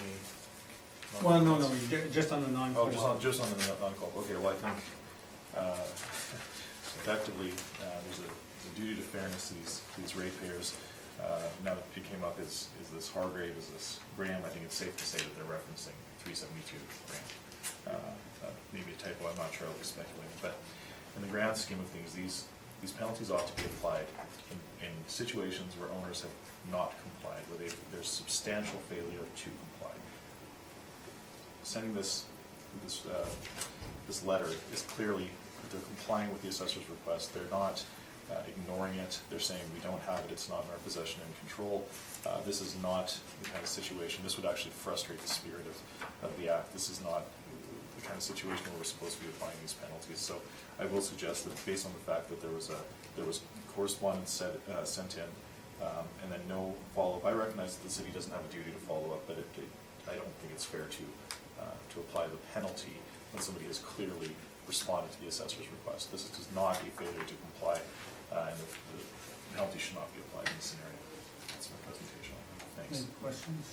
I have no questions. Richard? No. I have no questions. Okay, the question I have is in the response, the letter, Yeah. they indicate there's no rental income because they're using it as an So office. PCL is the construction company. This is the old Hall's bookstore. Yeah. So eventually this building will be taken down and the new Wawanesa Tower will go up. But as they're developing, at the time when they were developing Trudeau Square, this is where their contractors were. It's actually, we're using it as, we're calling it office space, but really it's a form of retailer. It's an old bookstore. So the contractors are in there working. They're not charging them rent. They're agents of the owner. So I think what the city is saying is, well, they should be, the city would have a record of their water bill, for example. So effectively what this comes down to is, well, what was their hydro bill? Like it's a draconian penalty for what we're talking about here. There was no rental income being generated. It was being used by PCL during the construction of the Yeah, Trudeau Square. okay, except that there's no rental income, but the important thing then would be the expenses. Right, which would be like the hydro bill, right? So they didn't submit that on a mailer, I suppose, or they claimed they weren't in care and control of that. I tend to believe them. They're a very reputable organization. Well, they're also not an unsophisticated organization. Exactly. Yeah, so if they had it, they certainly would not keep it from the city.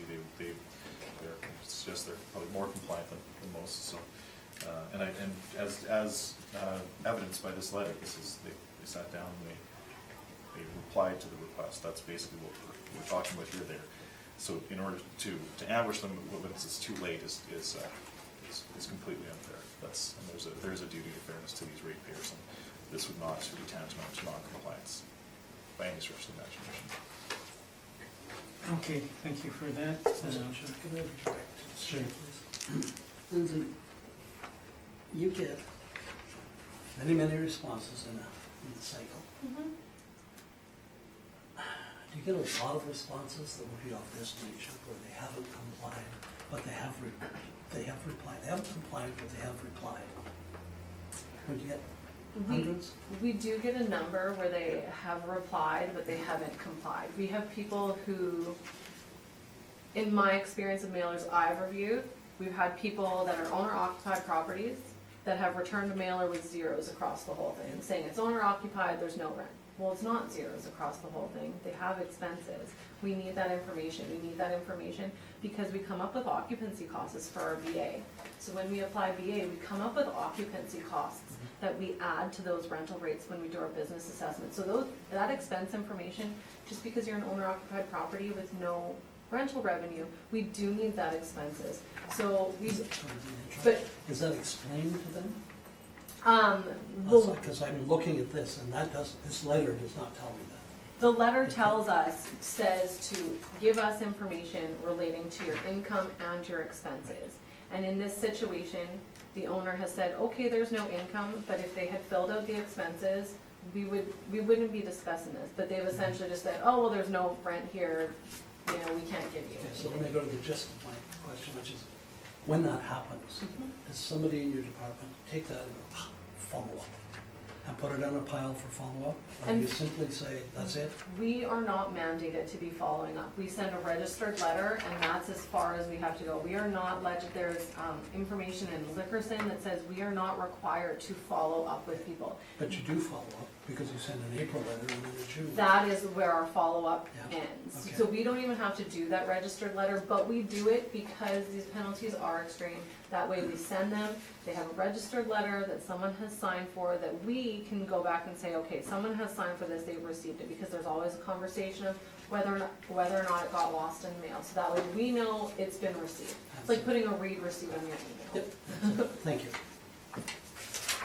Okay, give us the room and we'll make a decision.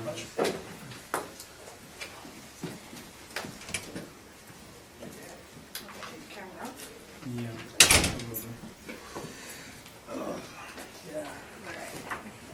We'll come back to session. We considered the evidence and the arguments, and we're going to agree with the non-cooperation. We feel that the expenses are the relevant issue here, and there's nothing on expenses.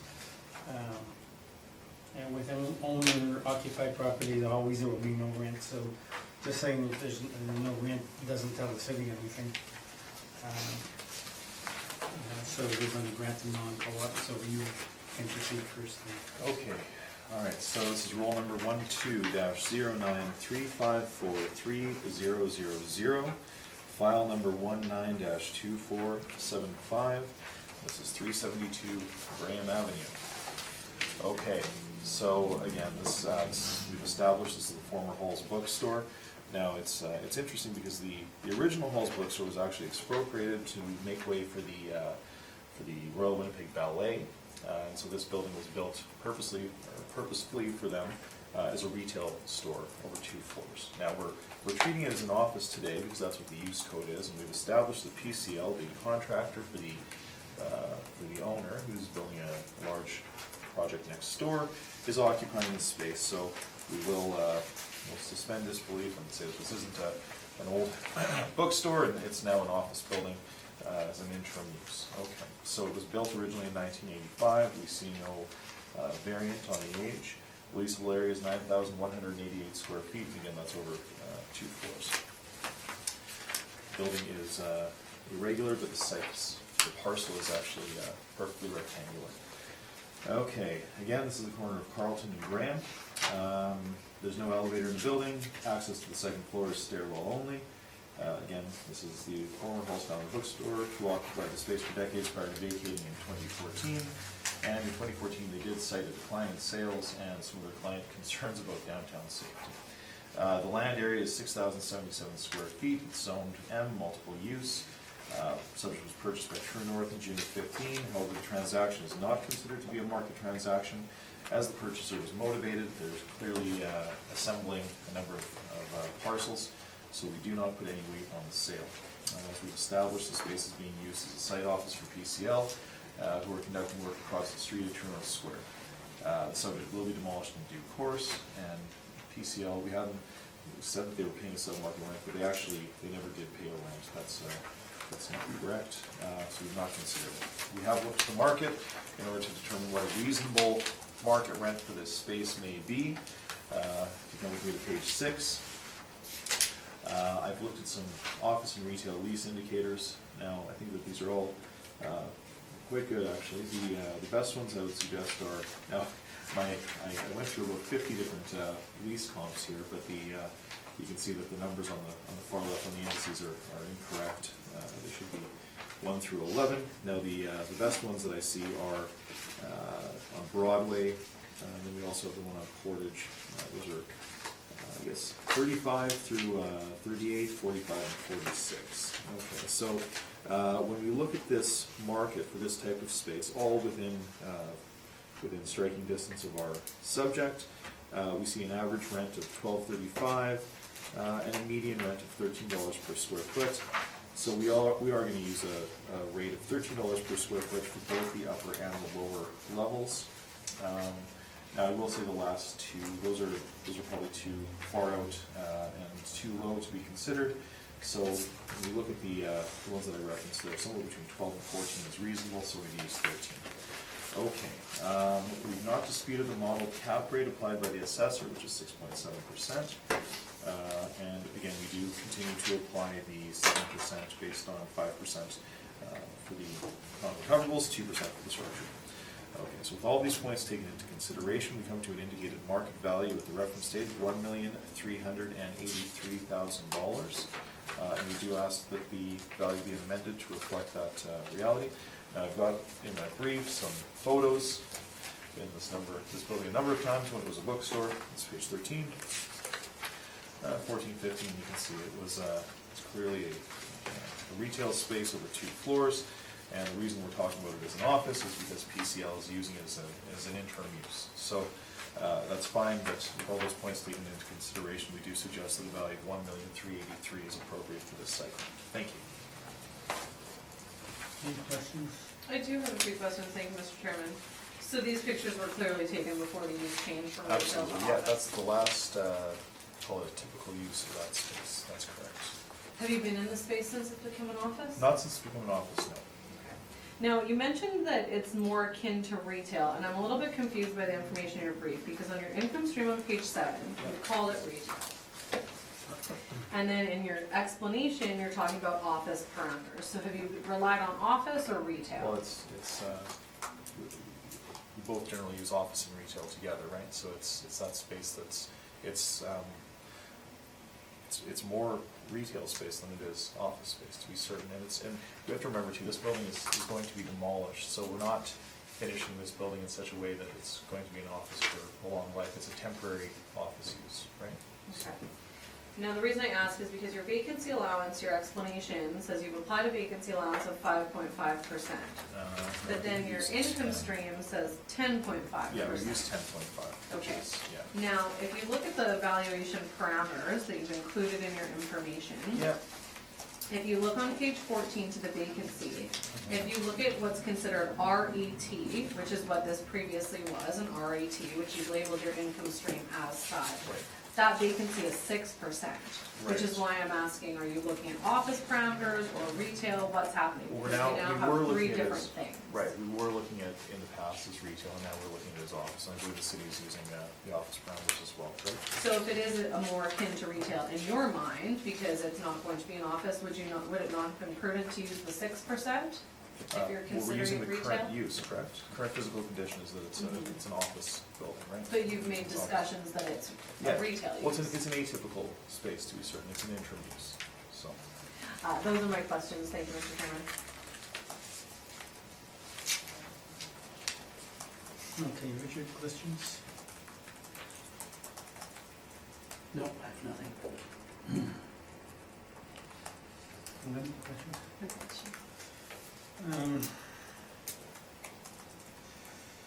Yes, I got a question about the vacancy 10.5.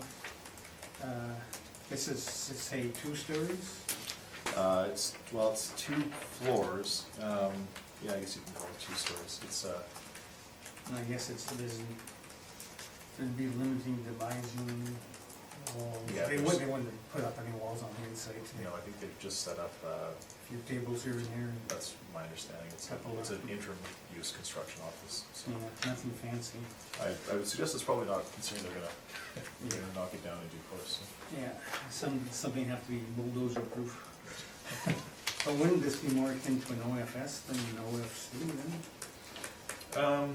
Well, no, I mean, it's difficult to say because we are in the downtown. It is being used as an office. It's not a suburban office.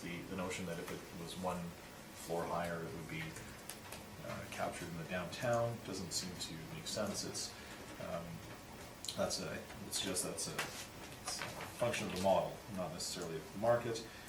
It is being used, again, it's the city uses the tenant classes as office/retail, so now is that vacancy high? Perhaps, but we've applied 10.5, and that would be more akin to retail. It was a retail store for many, many years. It's laid out like a retail store.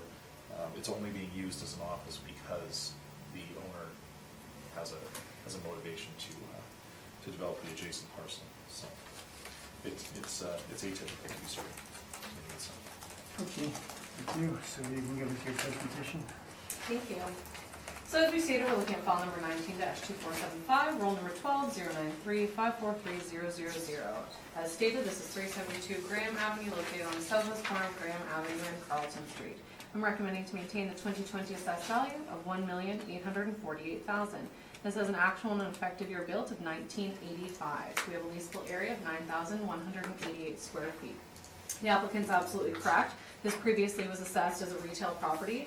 And a 15-1 agreement was signed last cycle, settling this property and then changing the use to office because it was switching to an office, which then does change the parameters, which is why the original assessed value from 2018 was much, much higher than the current assessed value, because retail and office parameters are a little bit different. So we're looking at this as an office property. On page 6 is our income valuation summary. We have 9,188 square feet for a blended rate of $14.97. We have this as a 2-story office building. I don't like to call it a suburban office. That's what our category is called, but essentially they're under 3-story office buildings in the entirety of the city of Winnipeg. And our model parameters that it applies are based on age and location. So it would be based on office buildings below 3 stories that are located in the area of the downtown. So I try to get away from calling it suburban because we are in the downtown, but it's essentially a 2-story downtown office building. So we have to assess it as comparable properties, which are similar to other 2-story or 1-story properties. We have a vacancy rate of 5.5%.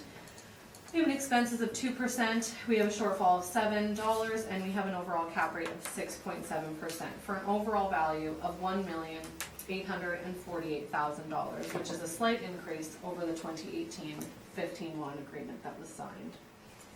We have an average of $13.39 with the comparables on the bottom of page 6. We have a median of $13.07. Again, these are 1 to 2-story office buildings in the downtown area. And again, we're using a blended rate of $14.97.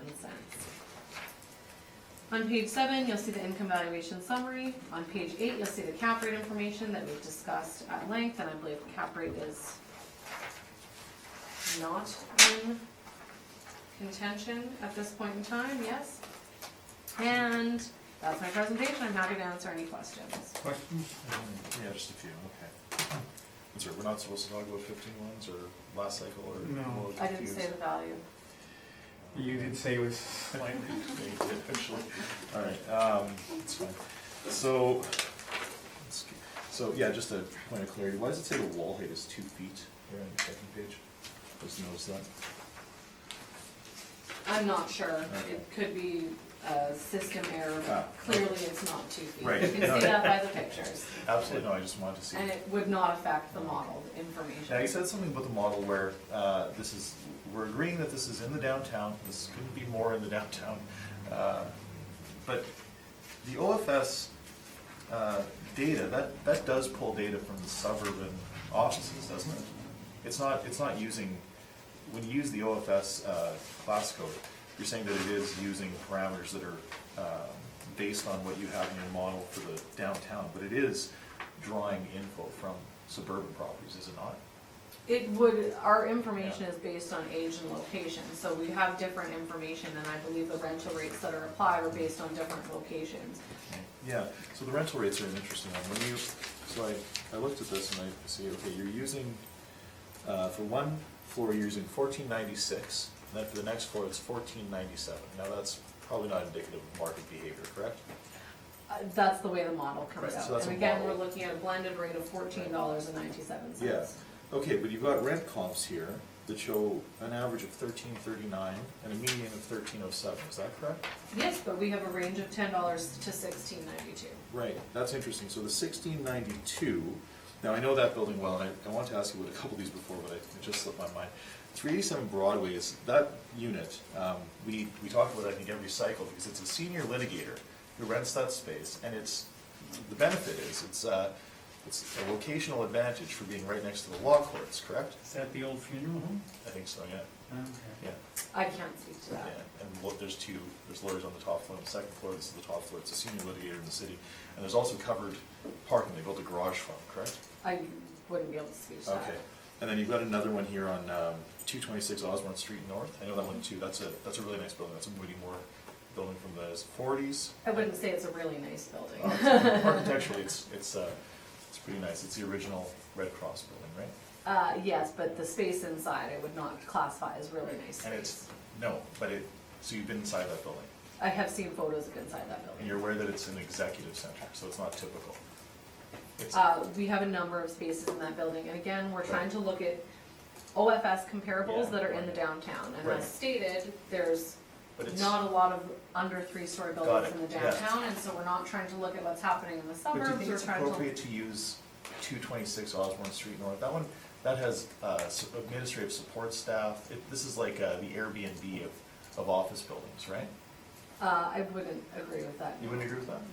No. Okay, but it's not typical office space, because they're generally shorter term leases, they're smaller areas, there's lots of common area, and it's the kind of place where you go in and you have administrative support staff that's part of the rent, correct? We're looking at the rental rates that are in and around the downtown of similar size and similar under three-story buildings, because we're not going to compare this to a 15-story office tower. So we're trying to look at comparables as close to the downtown as Yeah, possible. I understand. Otherwise, we're ending up looking at suburban, which we don't want to do. But So don't you I've think presented the information that we have for those types of Okay. properties. But when we're at 366 square feet, now there's economies of scale at play here too, to be certain, correct? Mhm. So $16 is probably not reasonable, and then on top of that, we're using an executive center those are furnished offices that come with support staff that are built into the rent, correct?